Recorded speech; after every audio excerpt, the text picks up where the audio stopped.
আলহামদুলিল্লাহ রাব্বিল আলামিন, আসসালাতু ওয়াসসালামু আলা আশরাফিল আমবিয়া ওয়াল মুরসালিন নবিয়িনা মুহাম্মাদিন ওয়া আলা আলিহি ওয়া সাহবিহি আজমাইন, আম্মা বাদ। আউযু বিল্লাহি মিনাশ শাইতানির রাজীম, বিসমিল্লাহির রহমানির রহিম। ওয়া মা খালাকতুল জিন্না ওয়াল ইনসা ইল্লা লিয়াবুদুন। ওয়া ক্বালা আল্লাহু তাআলা ফি মাওদিইন আখার, ওয়া লাকাদ বা'আথনা ফি কুল্লি উম্মাতিন রাসূলা আন ই'বুদুল্লাহা ওয়াজতানিবুত তাগুত। মহান আল্লাহ ইরশাদ করেছেন, ওয়া মা খালাকতুল জিন্না ওয়াল ইনসা ইল্লা লিয়াবুদুন। আমি মানুষ এবং জিনকে সৃষ্টি করেছি একমাত্র আমার ইবাদতের উদ্দেশ্যে। ইল্লা যে আছে একমাত্র, অন্য কোনো উদ্দেশ্য নয়, শুধুমাত্র একটি উদ্দেশ্য, তা হচ্ছে লিয়াবুদুন, যাতে করে আমি আল্লাহর ইবাদত করি। আল্লাহ তাহলে মানুষ সৃষ্টি হয়েছে একমাত্র আল্লাহর ইবাদতের জন্য। এই ইবাদতের অর্থ কি? কোরআনে যে ইবাদত শব্দটি ব্যবহার হয়েছে এর অর্থ কি? এ সম্পর্কে হযরত আব্দুল্লাহ বিন আব্বাস রাদিয়াল্লাহু তাআলা আনহুমার প্রসিদ্ধ তাফসীর রয়েছে। আব্দুল্লাহ বিন আব্বাস রাদিয়াল্লাহু তাআলা আনহু বলেছেন যে কোরআনে কারীমে যে কোনো আয়াতে ইবাদতের কথা উল্লেখ করা হয়েছে, যে কোনো ভাষায়, অবুদু, লিয়াবুদুন, যেমন কোরআনে অবুদু রয়েছে অনেক জায়গায়, ইয়া আইয়ুহান নাসু উবুদু রাব্বাকুমুল্লাযী খালাকাকুম ওয়াল্লাযীনা মিন ক্বাবলিকুম লাআল্লাকুম তাত্তাকুন, সূরা বাকারা দ্বিতীয় রুকু। কি? ইয়া আইয়ুহান নাসু উবুদু, হে মানুষ তোমরা ইবাদত করো তোমাদের সেই রবের, আল্লাযী খালাকাকুম, যিনি তোমাদেরকে সৃষ্টি করেছেন, ওয়াল্লাযীনা মিন ক্বাবলিকুম, এবং তোমাদের পূর্ববর্তীদেরকেও সৃষ্টি করেছেন। এখানে অবুদু বলা হয়েছে। কি অর্থ এর? ওয়াহিদু, আল্লাহর একত্ববাদ প্রতিষ্ঠা করো, মানে আল্লাহর একত্ববাদের সাথে ইবাদত করো। নামাজ পড়ো একমাত্র আল্লাহর জন্য, রোজা রাখো একমাত্র আল্লাহর জন্য, যাকাত দাও একমাত্র আল্লাহর সন্তুষ্টির জন্য, হজ করো একমাত্র আল্লাহর জন্য, সিজদা করো একমাত্র আল্লাহর জন্য, দোয়া করো একমাত্র আল্লাহর জন্য, ভয় করো ভয় করার মতো একমাত্র আল্লাহকে, ভালোবাসো ভালোবাসার মতো একমাত্র ভালোবাসা আল্লাহকে, এবং আল্লাহর জন্য ভালোবাসো। যদি অন্যকে ভালোবাসি, আমরা কার জন্য ভালোবাসি? আল্লাহর জন্য। যে আল্লাহর আদেশ, রসুলকে ভালোবাসতে হবে, কেন ভালোবাসি? আল্লাহর আদেশ তাই। মাতা পিতাকে ভালোবাসতে হবে, শ্রদ্ধা করতে হবে, কার আদেশ? আল্লাহর আদেশ তাই। পক্ষান্তরে যে মুশরিক হয় সে তার দেবী দেবতাকে ভালোবাসে, যে পীরের পূজা মাজার পূজা করে তার অলিকে, তার পীরকে ভালোবাসে। কার মতো ভালোবাসে? ইউহিব্বুনা কাহুব্বিল্লাহ, কোরআনে আল্লাহ বলেছেন, ওয়ামিনান নাসি মান ইয়াত্তাখিযু মিন দুনিল্লাহি আমদাদান ইউহিব্বুনাহুম কাহুব্বিল্লাহ। কিছু লোক এমন আছে মুশরিক প্রকৃতির, মান ইয়াত্তাখিযু মিন দুনিল্লাহি আমদাদা, আল্লাহকে বাদ দিয়ে বা আল্লাহর সাথে কি করে? অন্যকে শরীক স্থাপন করে। আমদাদ নিদ্দুনের বহুবচন, নিদ্দুন মানে শরীক, অংশীদার। এক বচন দিয়ে হাদিসে ব্যবহার হয়েছে। সবচেয়ে বড় গুনাহ আইয়ু যামবি আযামু, সবচেয়ে বড় গুনাহ কি? তখন নবী সাল্লাল্লাহু আলাইহি ওয়াসাল্লাম বলেছেন, আনতাজআলা লিল্লাহি নিদ্দান ওয়া হুয়া খালাকাক, আল্লাহর অংশীদার স্থাপন করলে অথচ আল্লাহ তোমাকে সৃষ্টি করেছেন।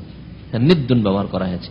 আর ওরই বহু বচন জমা এই কোরআনের আয়াতে রয়েছে, ওয়ামিনান নাসি মান ইয়াত্তাখিযু মিন দুনিল্লাহি আনদাদান, নিদ্দুনের বহু বচন, আল্লাহর সাথে অংশীদার স্থাপন করে কিছু লোক আছে।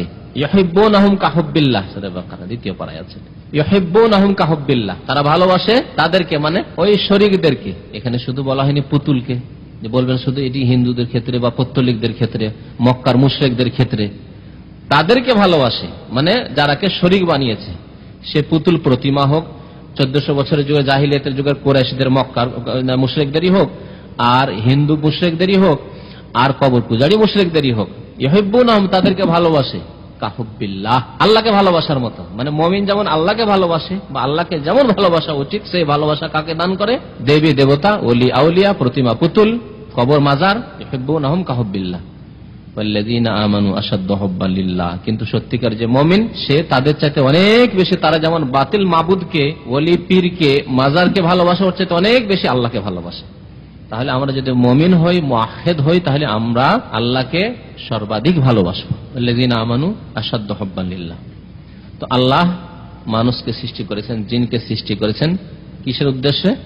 তার ইবাদত, অর্থাৎ তার লিয়াবুদুন মানে লিয়াহিদুন। তাহলে হযরত আব্দুল্লাহ বিন আব্বাসের তাফসীর মোতাবেক তাওহীদ প্রতিষ্ঠার উদ্দেশ্যে, ইবাদত বন্দেগীর মাধ্যমে আল্লাহর একত্ববাদকে প্রতিষ্ঠিত করা, একত্ববাদের প্রতি বিশ্বাস করা, একত্ববাদের স্বীকারোক্তি দান করা, ইকরার করা, শাহাদাত দান করা কালিমা লা ইলাহা ইল্লাল্লাহ মুহাম্মাদুর রাসূলুল্লাহর মাধ্যমে, এবং একত্ববাদের বাস্তবায়ন করা সমস্ত ইবাদত বন্দেগী আল্লাহর জন্য সুনির্দিষ্ট করার মাধ্যমে। এর নাম না তাওহীদ। আর এই হচ্ছে ইবাদত। পক্ষান্তরে যদি অন্তরে শিরক ঢোকানো থাকে, মুশরিক কথায় যদি শিরিক করে, ইয়া গৌসুল আজম বলে, ইয়া গরিব নওয়াজ বলে, ইয়া রাসূলুল্লাহ মাদাদ, তাহলে কি করলো? শিরিক করলো, কথার দ্বারা শিরিক হয়ে গেল। লা ইলাহা ইল্লাল্লাহকে সে নষ্ট করে দিল, স্বীকার করেছে লা ইলাহা ইল্লাল্লাহ, আর সেই স্বীকারোক্তিকে কালিমা লা ইলাহা ইল্লাল্লাহ শাহাদাতকে ধ্বংস করে দিল এই শিরিক দ্বারা। এরকম যদি কাজে কর্মে মানে ইবাদত বন্দেগীতে শিরিক করে, তাহলে সে মুশরিক হয়ে গেল। তিনটি ক্ষেত্র রয়েছে, অন্তর দ্বারাও শিরক হয়, কথার দ্বারাও শিরক হয়, আর আমলের দ্বারাও কাজে কর্মে বিভিন্ন রকমের ইবাদত বন্দেগীর মাধ্যমেও শিরক হয়। আল্লাহ ইবাদতের জন্য অর্থাৎ আল্লাহর একত্ববাদ প্রতিষ্ঠার জন্য মানুষকে সৃষ্টি করেছেন। ওয়া মা খালাকতুল জিন্না ওয়াল ইনসা ইল্লা লিয়াবুদুন। তাহলে পৃথিবী সৃষ্টির সেরা, পৃথিবীর মধ্যে যত সৃষ্টি রয়েছে অনেক মখলুকাত আল্লাহ রয়েছে। আমাদের দেশের মানুষরা বলে 18,000 প্রাণী, শুনেছেন কথাটি? যদি হাদিস কোরআনের কিছু পাওয়া যায় না, অসংখ্য প্রাণী রয়েছে, এটুকু পাওয়া যায়। 18,000 মখলুকাত, 18,000 প্রাণী আমাদের দেশের বক্তারা বলে, দুর্বল কথা বা ভিত্তিহীন কথা। কিন্তু অসংখ্য প্রাণী, তার চেয়ে তো অনেক বেশি আছে। তো অসংখ্য প্রাণীর মধ্যে আল্লাহ শ্রেষ্ঠত্ব দান করেছেন কাকে? মানুষকে। তাহলে পৃথিবী সৃষ্টির আসল উদ্দেশ্য হচ্ছে আল্লাহর ইবাদত বন্দেগী।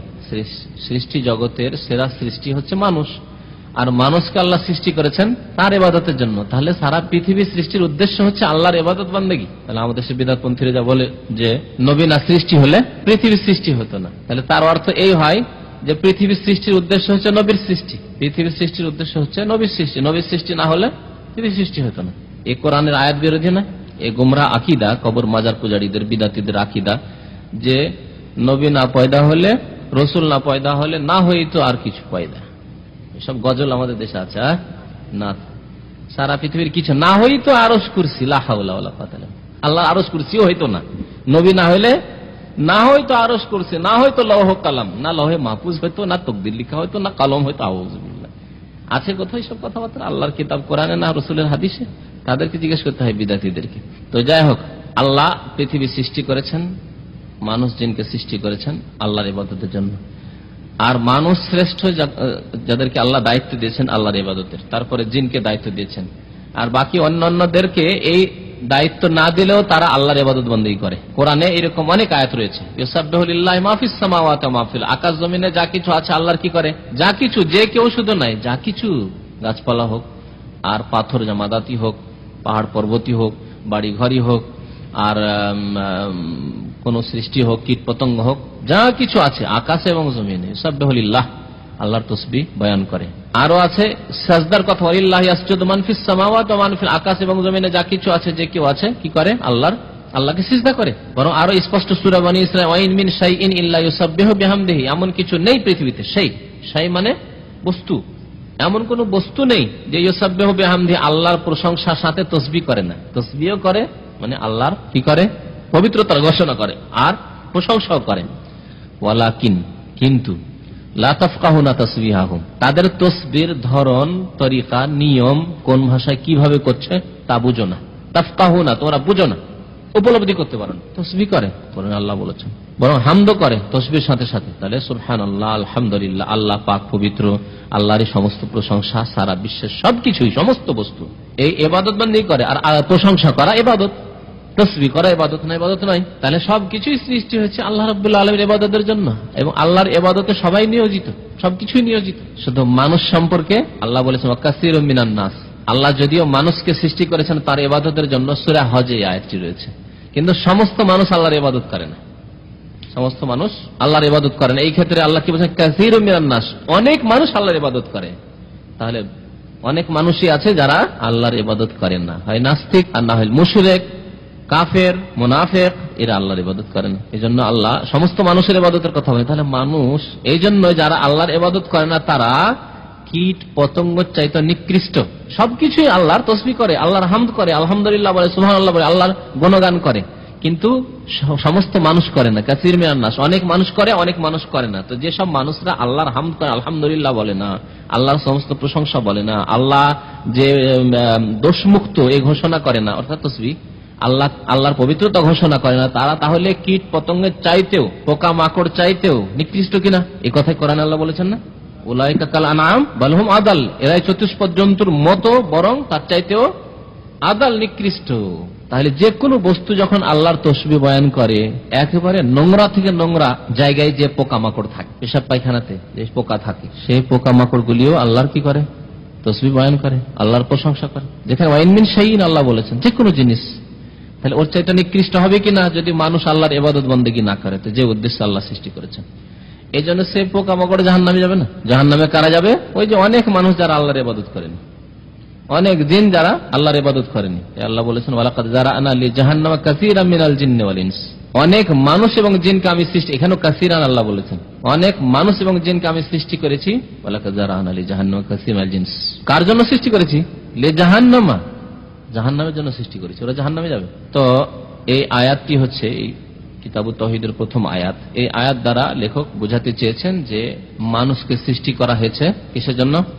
একমাত্র আল্লাহর ইবাদতের জন্য, তাওহীদের জন্য। যে তাওহীদের কিতাব আমি আরম্ভ করছি, এমন একটি বিষয় নিয়ে আলোচনা আরম্ভ করছি বা কলম ধরছি, যে বিষয়ের জন্যই মানুষকে সৃষ্টি করা হয়েছে, জিনকে সৃষ্টি করা হয়েছে। ওমা খালাকতুল জিন্না ওয়াল ইনসা ইল্লা লিয়াবুদুন। দ্বিতীয় আয়াত কি আছে? ওয়ালাকাদ বাআসনা ফি কুল্লি উম্মাতিন রাসূলান আন ইবুদুল্লাহ ওয়াজতানিবুত তাগুত। এর অর্থ কি?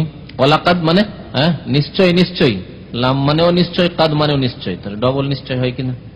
নিশ্চয়, নিশ্চয় আমি সৃষ্টি করেছি।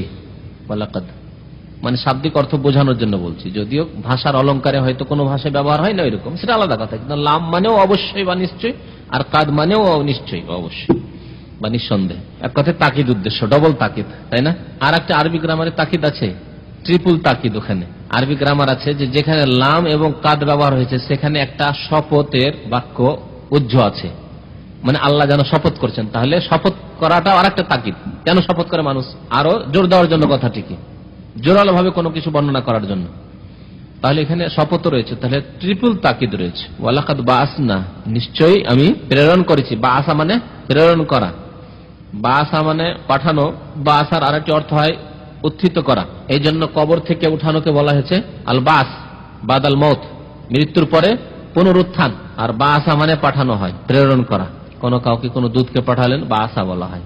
তো আল্লাহ প্রেরণ করেছেন, আল্লাহ বলছেন আমি প্রেরণ করেছি। বাআসনা ফি কুল্লি উম্মাতিন, প্রত্যেক জাতিতে, রাসূলান এক একটি করে রাসূল, প্রত্যেক জাতিতে রাসূল পাঠিয়েছে। আগের যুগে আল্লাহ রাব্বুল আলামিন এক এক গোত্র, এক এক এলাকায়, এক এক অঞ্চলে একটি করে রাসূল পাঠাতেন। এই জন্য একই যুগে দেখা গেছে বনি ইসরায়েলদের যুগে একই যুগে একাধিক রাসূল থেকেছেন।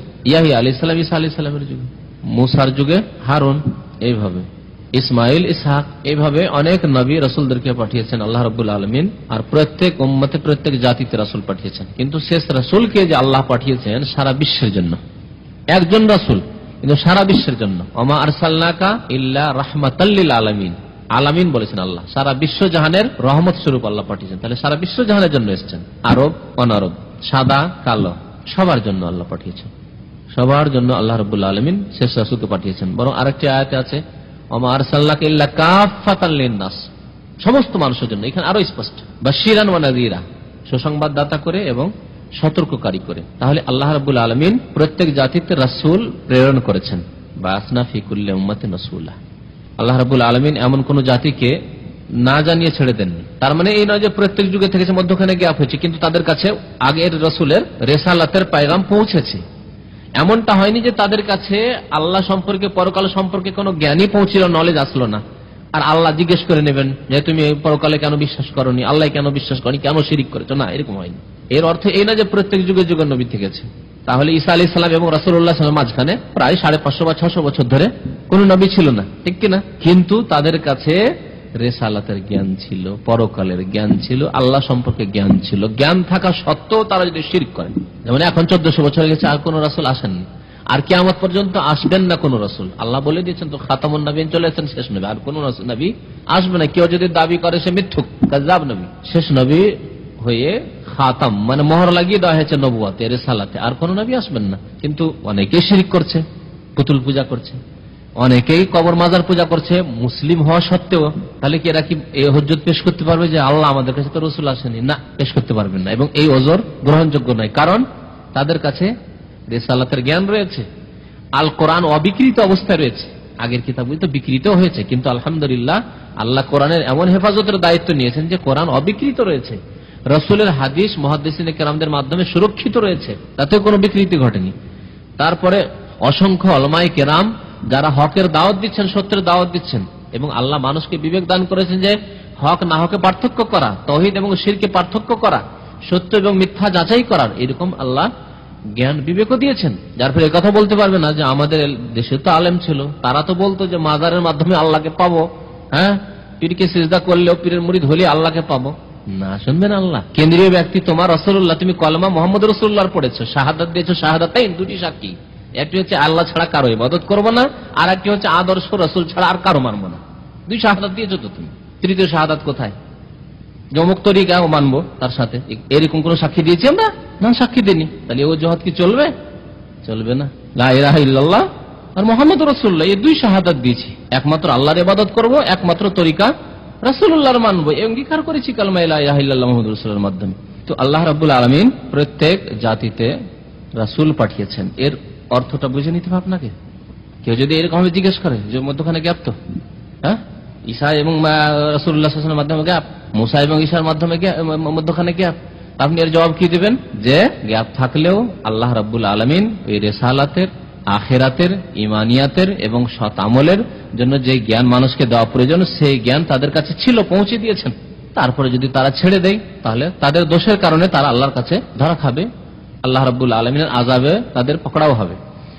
তো ফি কুল্লি উম্মাতিন অর্থ প্রত্যেক জাতিতে, যার মাধ্যমে তাদের কাছে আল্লাহর দিন, আল্লাহ প্রদত্ত দিনের জ্ঞান পৌঁছে গেছে। ফি কুল্লি উম্মাতিন রাসূল আন ইবুদুল্লাহ, এবং প্রত্যেক রাসূলের মৌলিক দাওয়াত, আসল বিষয়বস্তু যেটি, সেটি কি ছিল এখানে বয়ান করা হয়েছে। কি ছিল? আনে ইবুদুল্লাহ, এখানে ইবুদু বলা হয়েছে। আব্দুল্লাহ বিন আব্বাসের তাফসীর ভুলবেন না। তাহলে একমাত্র কি করো? আল্লাহর ইবাদত করার অর্থ কি হলো তাহলে? আল্লাহর ইবাদত, আল্লাহর একত্ববাদ সহ প্রতিষ্ঠা করো, আল্লাহর একত্ববাদ প্রতিষ্ঠা করো। তাহলে আল্লাহর একত্ববাদ, এক আল্লাহ, এই কথা হযরত আদম আলাইহিস সালাম থেকে শুরু করে যত নবী রাসূল এসেছেন, নূহ আলাইহিস সালাম, হুদ আলাইহিস সালাম, সালেহ আলাইহিস সালাম, ইদ্রিস আলাইহিস সালাম, মুসা, ঈসা, ইব্রাহিম, ইউসুফ ইত্যাদি যত আম্বিয়া এবং রাসূল এসেছেন, যাদের নাম আমরা জানি, আরো অনেক আম্বিয়া এবং রাসূল এসেছেন যাদের নাম কোরআনে বা হাদিসে উল্লেখ করা হয়নি, কিন্তু তাদের দিকে ইঙ্গিত করা হয়েছে কোরআনে যে অনেক রাসূল এসেছেন যাদের ঘটনা আমি বর্ণনা করিনি, আর তাদের ইতিহাস লিখা হয়নি। তখন ইতিহাস চর্চা ছিল না লিখা, আর আল্লাহ না বয়ান করলে আমাদের জানার আর কোনো উপায় নেই যে আর অন্য কোন রাসূল ছিলেন এই 25 জন ছাড়া, ঠিক না? 25 জনের কথা আল্লাহ কোরআনে বয়ান করেছেন। সমস্ত রাসূল তাদের ঘটনাবলী বর্ণনা করা হয়ে থাক কোরআনে, আর না বয়ান করা হয়ে থাক। সমস্ত রাসূল কিসের দাওয়াত দিয়েছেন? একমাত্র আল্লাহর একত্ববাদকে প্রতিষ্ঠা করো, মানে ইবাদুল্লাহ, আল্লাহর একত্ববাদকে প্রতিষ্ঠা করো, আল্লাহর তাওহীদের সাথে ইবাদত বন্দেগী করো।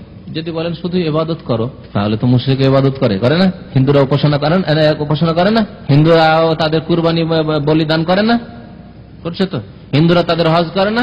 তাদের তীর্থস্থানে তারা হজ করছে, গয়া, কাশী, বৃন্দাবনের হজ করছে তারা বলে আল্লাহ আমরা তো হজ করেছি। বৌদ্ধরা হজ করে না? করছে তাদের তীর্থস্থানের।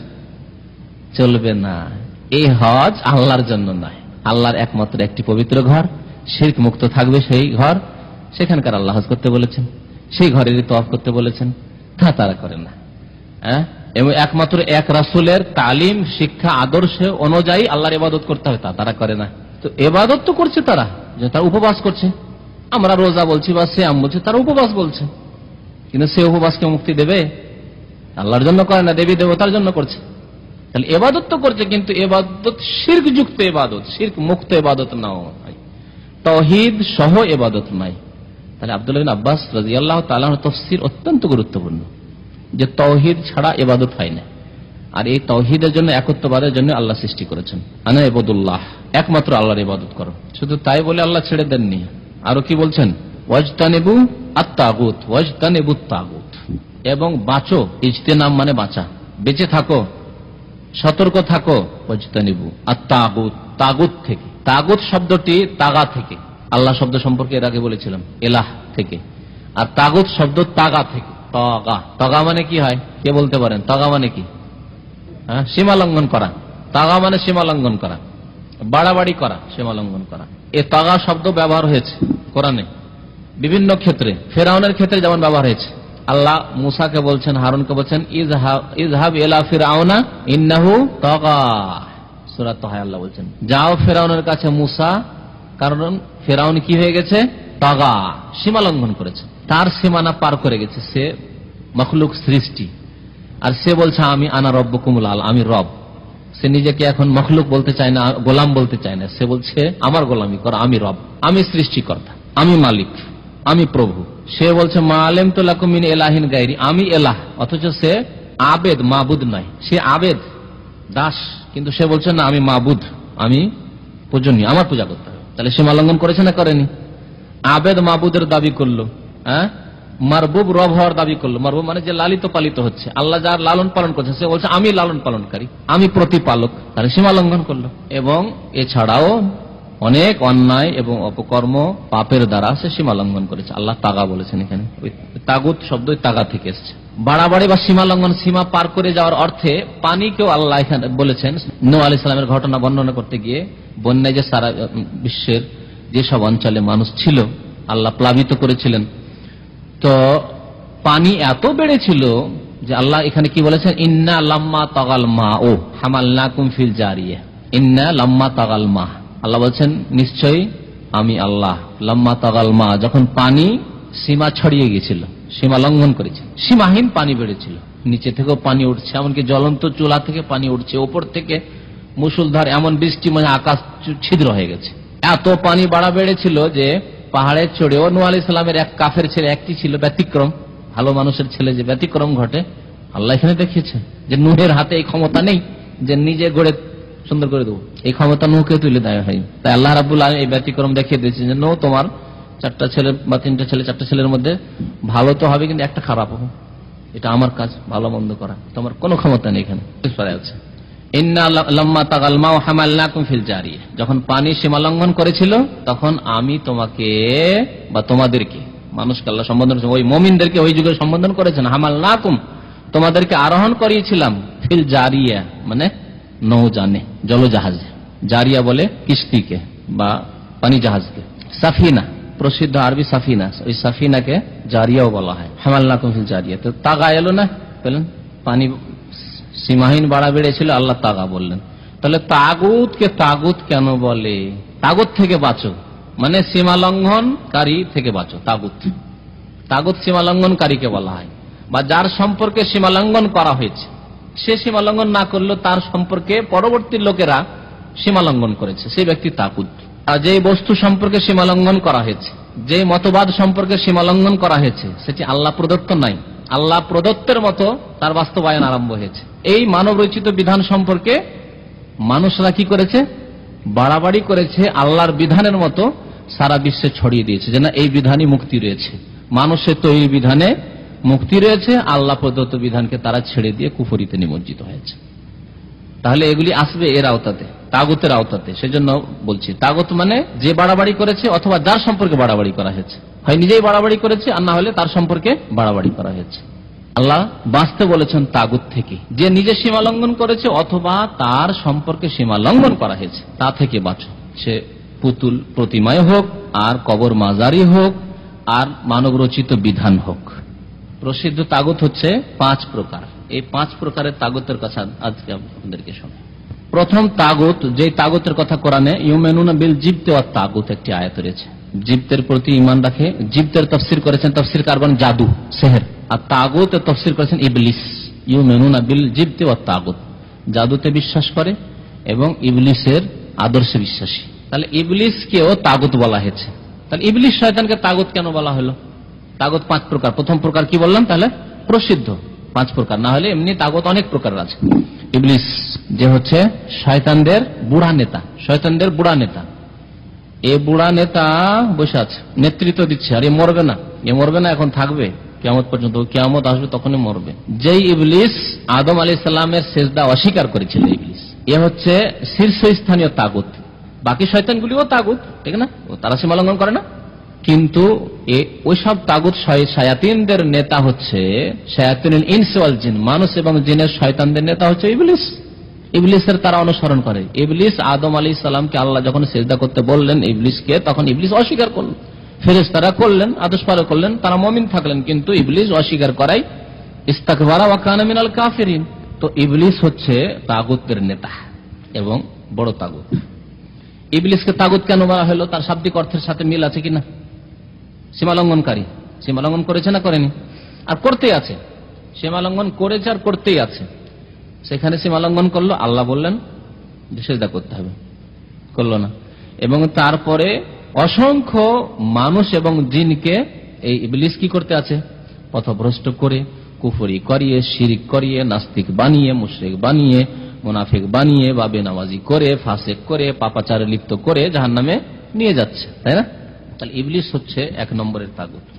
2 নম্বরের তাগুতের ব্যাখ্যা হচ্ছে অমান অবেদা মিন দুনিল্লাহি ওয়া হুয়া রাদিন, আল্লাহ ছাড়া অন্যের ইবাদত করা হচ্ছে আর সেই ইবাদতের উপর সেই ব্যক্তি সন্তুষ্টি প্রকাশ করে, বেঁচে রয়েছে এবং তার উপর সে সন্তুষ্টি প্রকাশ করে, অথবা যখন বেঁচে ছিল ওই রকম শিরক দেখেছে তার উপর সন্তুষ্টি প্রকাশ করেছে, তারপরে সে মারা যাওয়ার পরে তার কবরের পূজা হয়েছে বা তার প্রতিমূর্তির পূজা শুরু হয়েছে। আর যদি সতর্ক করে গিয়ে থাকে, নিষেধ করে গিয়ে থাকে, তারপরেও যদি তার পূজা করা হয় তাহলে সে তাগুত নয়, কিন্তু তারা তাগুতের পূজা করে, তারা তাগুতের পূজা করে। তাহলে তাগুত অমান অবেদা মিন দুনিল্লাহি ওয়া হুয়া রাদিন, আল্লাহ ছাড়া অন্যের যদি ইবাদত হয় এবং তার উপর সে কি থাকে, সন্তুষ্ট থাকে, রাজি থাকলে সে তাগুত। তৃতীয় প্রকার হচ্ছে ওয়ামান দাআ ইলা ইবাদাতি নাফসিহি, মোগলদের আমলে অধিকাংশ রাজারা দরবারে সিজদা করে, তো সিজদা সালামি বলা হয়তো তাকে। বাদশাহ আওরঙ্গজেব ছাড়া, বাদশাহ আলমগীর আওরঙ্গজেব ছাড়া অধিকাংশ বাদশাগুলি ছিল গোমরাহ পথভ্রষ্ট, যাদের দরবারে সিজদা হতো, সিজদা সালামি বলা হতো। জমিদাররা তাদের প্রজাদেরকে সিজদা করে, তো দরবারে গেলে সিজদা পড়তে হতো। তো তারা তাহলে সিজদার দিকে কি করে, আহ্বান করেছে, সিজদা করতে, আমার দরবারে আসলে সিজদা করতে হবে, না হলে তার শাস্তি থাকতো। বিনা সিজদায় কি আসতে পারে তাদের দরবারে? সিজদা করে আসতে হবে। এরা হলো তাগুত, এরা হলো তাগুত, যে ব্যক্তি সিজদার দিকে আহ্বান করবে। আর 4র্থ নম্বরের তাগুত হচ্ছে অমানিদ্দা শাইআন মিন ইলমিল গায়ব, কেউ যদি গায়বের কথা, অদৃশ্যের কথা বা অদৃশ্যের কাজ সম্পর্কে জ্ঞান রাখার দাবি করে, কেউ যদি দাবি করে যে আমি গায়বের কথা জানি, এর আওতাতে কারা আসবে? গণক, জ্যোতিষী, যারা হাতের রেখা দেখে বলে যে আপনার ভাগ্য খুব ভালো, আপনার 4টা বিয়ে হবে। আমার দেশের মানুষ যদি বলে 4টা বিয়ে হবে তো বলে ভাগ্য খুব খারাপ, তাই না? অথচ খুশি হওয়া উচিত। যদি বলে তোমার ভাগ্য খুব ভালো, তোমার 10টা ছেলে মেয়ে হবে, বাপরে কি করে পুষবো রে বাপ, ভাগ্য খারাপ। আজকালকার যুগে ভাগ্য খারাপ, যেটাকে জাহিলিয়াতের যুগের মক্কার মুশরিকরাও ভাগ্যবান মনে করত, যে ভাগ্যবান আমার 10-10টা ছেলে মেয়ে আছে, 20টা ছেলে মেয়ে আছে, গৌরব করতো যে আমার এতটি ছেলে মেয়ে। তাহলে ওই যুগের জাহেলি যুগের কাফের মুশরিকরাও এই আচরণে আজকালকার ফাসিক মুসলমান চাইতে ভালো, তাদের কাছে ইমানটা থাকলে অনেক ভালো হয়ে যেত এদের চাইতে, ঠিক না? যে 1টার বেশি নেওয়া যাবে না, 2টোর বেশি নেওয়া যাবে না, যাদের মন মানসিকতা নিজেই খাওয়ায়, আল্লাহ তাদের রাজ্জাক নন, হ্যাঁ কি করে খাওয়াবো, কি করে লালন পালন করব, এরা ওই জাহেলি যুগের মুশরিক চাইতেও এই তাওয়াক্কুলের দিক দিয়ে, আল্লাহ ভরসার দিক দিয়ে খারাপ। আল্লাহ যে রাজ্জাক, রিজিক দাতা। কাফের মুশরিকরা দেবী দেবতার পূজা করলো, তাদেরকে যখন বলা হয়তো কুল মান ইয়ারযুকুকুম মিনাস সামাওয়াতি ওয়াল আরদ, আকাশ জমিন থেকে কে আল্লাহ, কে রিজিক দিচ্ছে, তারা বলতো আল্লাহ। রিজিক দাতা লাত উজ্জা হুবাল নয়, দেবী দেবতা নয়, রিজিক আল্লাহ দেয়, ওপর থেকে রিজিক আসে আল্লাহর পক্ষ থেকে। তাহলে আজকালকার ফাসিক মুসলমানরা এই দিক দিয়ে ওদের চাইতে নিকৃষ্ট, যারা বেশি বেশি ছেলে সন্তান পাওয়াকে আল্লাহর নিয়ামত মনে করত এবং আল্লাহর দান, ভাগ্যবান হওয়া মনে করত। তো যারা হাতের রেখা দেখে বলবে যে আমি তোমার ভাগ্য সম্পর্কে জানতে পারছি যে তোমার ভাগ্য ভালো ও তোমার ভাগ্য খারাপ, খুব ভাগ্য খারাপ তোমার, তাহলে সে হচ্ছে তাগুত। আমাদের দেশের পীরেরা গায়েব জানার দাবি করে, তারা জিন বশে করে, জিন বশে করার পরে জিন তাদের কিছু খবর এনে দেয়, খোঁজ খবর দেয়। মুরিদ বেরিয়েছে বাড়ি থেকে কয়টার সময়, ওই এলাকার জিন দেখো তো, ওই এলাকার জিনের সাথে যোগাযোগ করে, তাড়াতাড়ি করে সম্পর্ক করে সাথে সাথে এসে কানে কানে জানিয়ে দেওয়া হলো তাকে, নির্জনে ঘরে জানিয়ে নিল যে হ্যাঁ অমুক সময় বেরিয়েছে, বাসে চেপে এলো না কারে এলো, কিভাবে এলো, ট্রেনে এলো, হ্যাঁ রেডি করে, বা তাকে সবকিছু বলে দিল যে আচ্ছা আপনি এভাবে এসছেন, রাস্তায় অ্যাক্সিডেন্ট হয়েছিল না, রাস্তাতে এরকম পাঞ্চার হয়েছিল গাড়ি না, সবকিছু বলতে পারছি পীর সাহেব। আরে বাপ, তারপরে পীরের মুরিদ না হয়ে আর যেতে পারে পীর? এইভাবে মুরিদদের সংখ্যা বাড়ানো হয়, জিন বশে করে, জিনের ইবাদত করে। শিরক না করলে জিন বশে হবে না, কোন মানুষকে সন্তুষ্ট না করলে সে বশে হবে। আপনার বাড়িতে কেউ চাকরি করতে আসবে, যদি ওই রকমের বেতন না দেন, তাহলে আপনি এখানে বিদেশে এসেছেন, আসবেন বিনা পয়সা 1 মাস চাকরি করেন তো করবেন না, এক্সিট লাগাও, দেশে যাবো, বেতন দেয় না, কি জন্য থাকবো? তাহলে জিন যে গোলামি করছে সেই পীরের এমনি করে না, কি জন্য করছে? শিরিক করে। ওই জিন হচ্ছে মুশরিক জিন, আর জিনকে ডাকে, জিনকে আহ্বান করে শিরক করতে হয়, তখন জিন সাহায্য করে। অনেক গায়েবের কথা, অদৃশ্যের কথা, অজানা কথা ওই পীর সাহেবকে জানিয়ে দেয়, আর পীর সাহেব লোকদের সামনে প্রকাশ করে যে আমি আল্লাহর এমন ওলিয়ে কামেল, কামিল ওলি, পীরে কামেল, যে আমার কাছে গায়েবের খবর আসে আকাশ থেকে, আল্লাহর পক্ষ থেকে। আউযুবিল্লাহ। এভাবে মানুষকে প্রতারিত করে, ধোঁকা দেয়।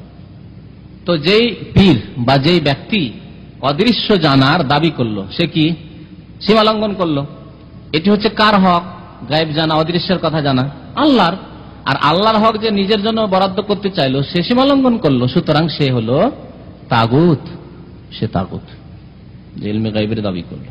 আল্লাহ কোরআনে বলেছেন সূরা নামলে, কুল লা ইয়ালামু মান ফিস সামাওয়াতি ওয়া মান ফিল আরদ আল গায়বা ইল্লাল্লাহ। হে নবী বলে দাও মানুষকে, লা ইয়ালামু জানে না কেউ, মান ফিস সামাওয়াতি ওয়া মান ফিল, আকাশ জমিনে যে কেউ আছে, আকাশ এবং জমিনে, তাহলে আকাশে ফেরেশতা আছে, এমনকি ফেরেশতারও গায়বের কথা জানে না। যতটা আল্লাহ জানিয়েছেন, তাদের ক্ষমতায় রেখেছেন, ততটাই, তার বেশি জানে না। এই জন্য মানুষের হায়াত সম্পর্কে মালাকুল মউত বলতে পারে, যতক্ষণ পর্যন্ত তার কাছে আল্লাহ না দিয়ে দেন এই বছরে এই মালাকুল মউত, এই মরণের ফেরেশতা, তোমাকে এই বছরে এতটি লোকের, অমুক অমুক লোকের জান কবজ করতে হবে, রূহ কবজ করতে হবে, ততটাই জানে। তার আগ পর্যন্ত বলতে পারবে না সে। তাহলে আকাশে এবং জমিনে যে কেউ আছে, ফেরেশতা হোক, জিন হোক, মানুষ হোক, আর অন্য কেউ হোক, গায়েব কেউ জানে না ইল্লাল্লাহ, আল্লাহ ছাড়া। আল্লাহ ছাড়া কেউ জানে না। অমায়া শরুন, এমনকি তারা জানেও না ইয়ানা ইউবাসুন, কখন তাদেরকে কবর থেকে উঠানো হবে। তাহলে মরে যাওয়া পীর, বিশেষ করে এই যে আমাদের পীর পূজা, এই ক্ষেত্রে এই আয়াতটুকু কত প্রযোজ্য। অমায়া শরুন, তারাও জানে না যে কখন তাকে কবর থেকে উঠা হবে। আব্দুল কাদের জিলানী জানে না, খাজা মঈনুদ্দিন চিশতি জানে না, শাহজালাল জানে না, কোন পীর জানে না যে তার কবর থেকে কখন কবর ফেটে উঠবে, সিংহায় ফুৎকার হবে, আর কখন উঠে গিয়ে আল্লাহর দরবারে হাজির হয়ে হিসাব দিতে হবে, জবাবদিহি করতে হবে।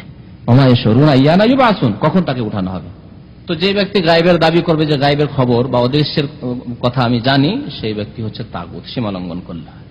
5 নম্বরের তাগুত হচ্ছে ওমান হাকামা বিগাইরি মা আনজালাল্লাহ, আল্লাহর নাযিলকৃত বিধান, আল্লাহ প্রদত্ত বিধান ছাড়া অন্য কোন মানব রচিত বিধান দিয়ে যে ফয়সালা করলো, বিচার করলো, সে রাষ্ট্র পরিচালনা হোক, আর একজন কাজী বা হাকিম জজের কোর্টের বিচার করাই হোক, বুঝতে পারছেন, বা অর্থনীতিতে অর্থনৈতিক সমস্যার সমাধান হোক, ব্যাংকিং সিস্টেম হোক, যদি মানব রচিত সিস্টেম দিয়ে রাষ্ট্র পরিচালনা হয়, অর্থনীতি পরিচালনা হয়, অথবা কোর্ট আদালতের বিচার হয়, বা গ্রাম্য বিচার হয়, সামাজিক বিচার হয়, সালিস হয়, মানব রচিত বিধান দিয়ে, আল্লাহ এবং রাসূলের বিধানকে বাদ দিয়ে, সব ক্ষেত্রে।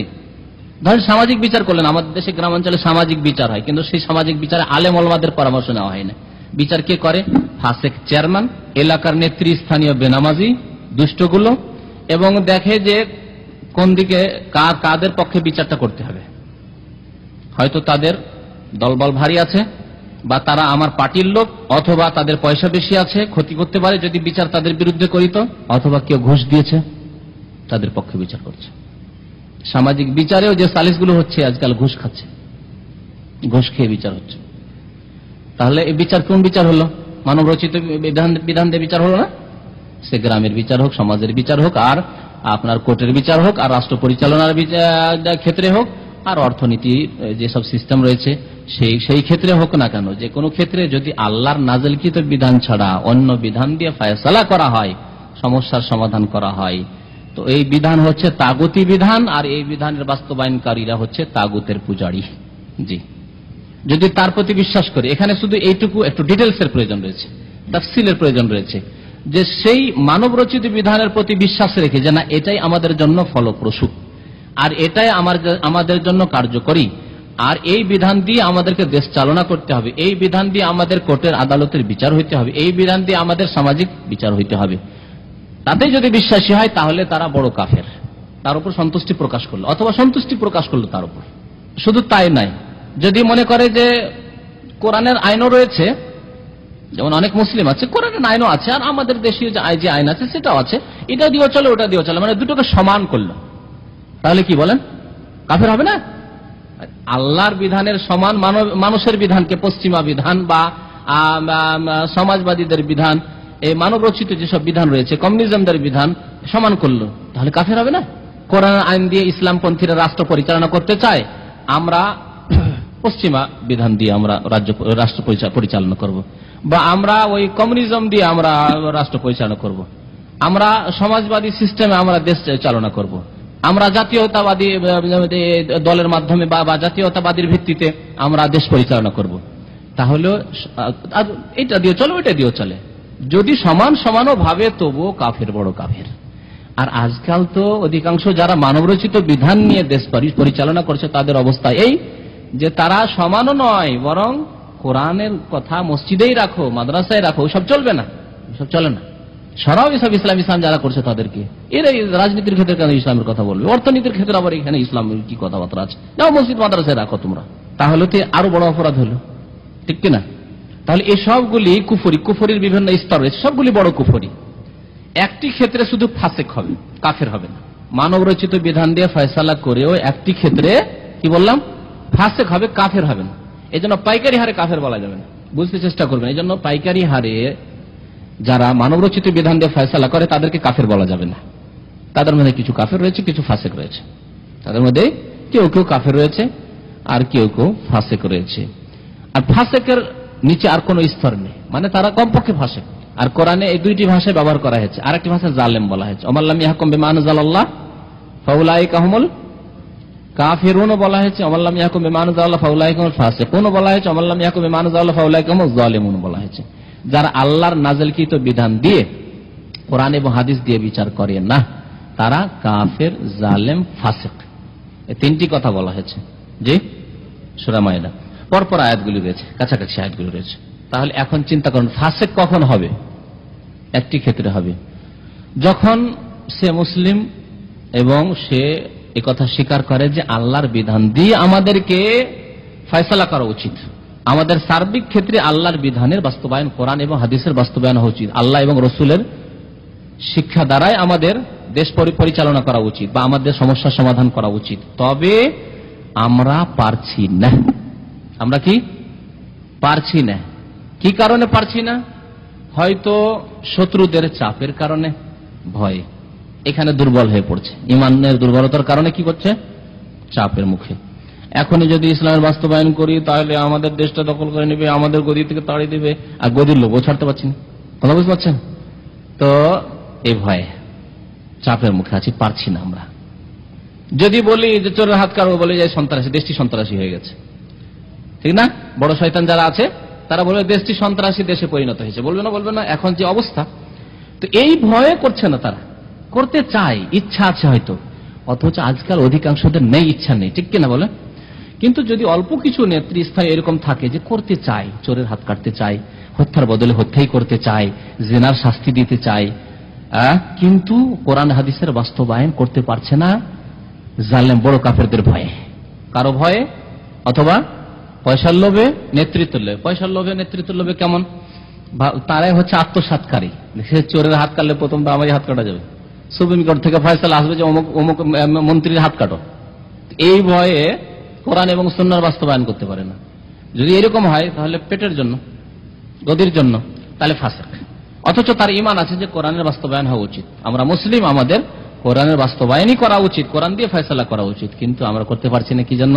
যে করলে আমাদের গদি থাকবে না, করলে আমরা খেতে পারবো না, এই আত্মসাৎ করতে পারবো না, ইত্যাদি ইত্যাদি। তাহলে এরা পেটের জন্য, দুনিয়ার জন্য। সুতরাং এরা ফাসেক, এরা কাফের হয়নি। বিশ্বাস আছে যে কোরআনের প্রাধান্য তা তাদের কাছে আছে, কোরআনের বিধানকে তারা অগ্রাধিকার দিচ্ছে, কিন্তু বাস্তবায়ন করতে পারছে না পার্থিব স্বার্থের উদ্দেশ্যে, এক কথায়। তাহলে ফাসেক। ওয়াকাদা রাব্বুকা আল্লা তা'বুদু ইল্লা ইয়্যাহু ওয়া বিল ওয়ালিদাইনি ইহসানা। তৃতীয় আয়াতটি, সেটি হচ্ছে সূরা বনী ইসরাইলের। সূরা বনী ইসরাইলের অপর নাম সূরা আল ইসরা। সূরা আল ইসরার আয়াত নম্বর 23। মহান আল্লাহ রাব্বুল আলামিন এখানে একমাত্র আল্লাহর ইবাদতের আদেশের কথা বলেছেন। ওয়াকাদা রাব্বুকা আল্লা তা'বুদু ইল্লা ইয়্যাহু, তোমার পালনকর্তা আদেশ করেছেন। কাজা, আল্লাহর কাজা মানে আল্লাহর আদেশ বা ফয়সালা। আল্লাহর ফয়সালা মানব জাতির জন্য যে আল্লাহ তা'বুদু, তোমরা ইবাদত করবে না, ইল্লা ইয়াহু, একমাত্র তার ছাড়া অন্য কারো, একমাত্র আল্লাহ ছাড়া আর অন্য কারো ইবাদত তোমরা করবে না। এই আয়াতে তাওহীদের শিক্ষা দেওয়া হয়েছে, অর্থাৎ একমাত্র আল্লাহ রাব্বুল আলামিনের ইবাদতের।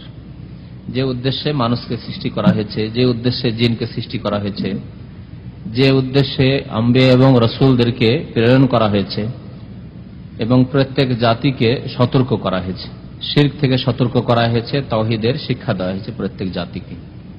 এর আগের দুই আয়াতে এদিকে ইঙ্গিত করা হয়েছে যে মানুষ এবং জিনকে সৃষ্টি করা হয়েছে আল্লাহর একত্ববাদের প্রতিষ্ঠার উদ্দেশ্যে, এবং আম্বিয়া এবং রাসূলদেরকে প্রেরণ করা হয়েছে আল্লাহর একত্ববাদ দের প্রচারের উদ্দেশ্যে আর শিরক থেকে সতর্ক করার উদ্দেশ্যে।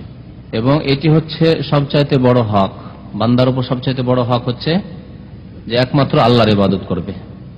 এটি হচ্ছে আল্লাহর হক। এবং মানুষের হকের মধ্যে, মানুষের অধিকারের মধ্যে সবচাইতে বড় অধিকার হচ্ছে মাতা পিতার। তাই মহান আল্লাহ তা'বুদু ইল্লা ইয়াহুর পরে বলেছেন ওয়াবিল ওয়ালিদাইনে ইহসানা। মানুষের সাথে দুই রকমের হক জড়িত। এক হচ্ছে আল্লাহর হক, আল্লাহর অধিকার, আল্লাহর প্রাপ্য। আর আরেক হচ্ছে বান্দার হক, হুকুকুল ইবাদ, হাক্কুল্লাহ এবং হাক্কুল ইবাদ। আল্লাহর অনেক হক রয়েছে, যেসব কাজের আদেশ আল্লাহ করেছেন, যেসব কথার আদেশ করেছেন বা যেসব আদেশ নিষেধ করেছেন সেগুলি পালন করা আল্লাহ রাব্বুল আলামিনের হক।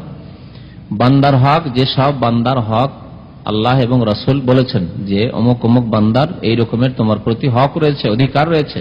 এই ক্ষেত্রে মানুষের সাথে বিভিন্ন হক জড়িত। বান্দার হক, বান্দার মধ্যে বিভিন্ন বান্দার মানুষের উপর হক রয়েছে। এই সম্পর্কে একটি ছোট্ট বই, ছোটি বই রয়েছে, খুব সুন্দর বই, শেখ মোহাম্মদ বিন সালেহ আল উসাইমিনের আল হুকুকুল আশারা বলে 10টি অধিকার, 10টি মৌলিক অধিকার বা মানুষের উপর 10 প্রকারের যে হক রয়েছে মানুষের, বা 10 রকমের লোকদের হক রয়েছে, এ সম্পর্কে ও বইটি অত্যন্ত সুন্দর, বাংলায় অনুবাদ হয়েছে।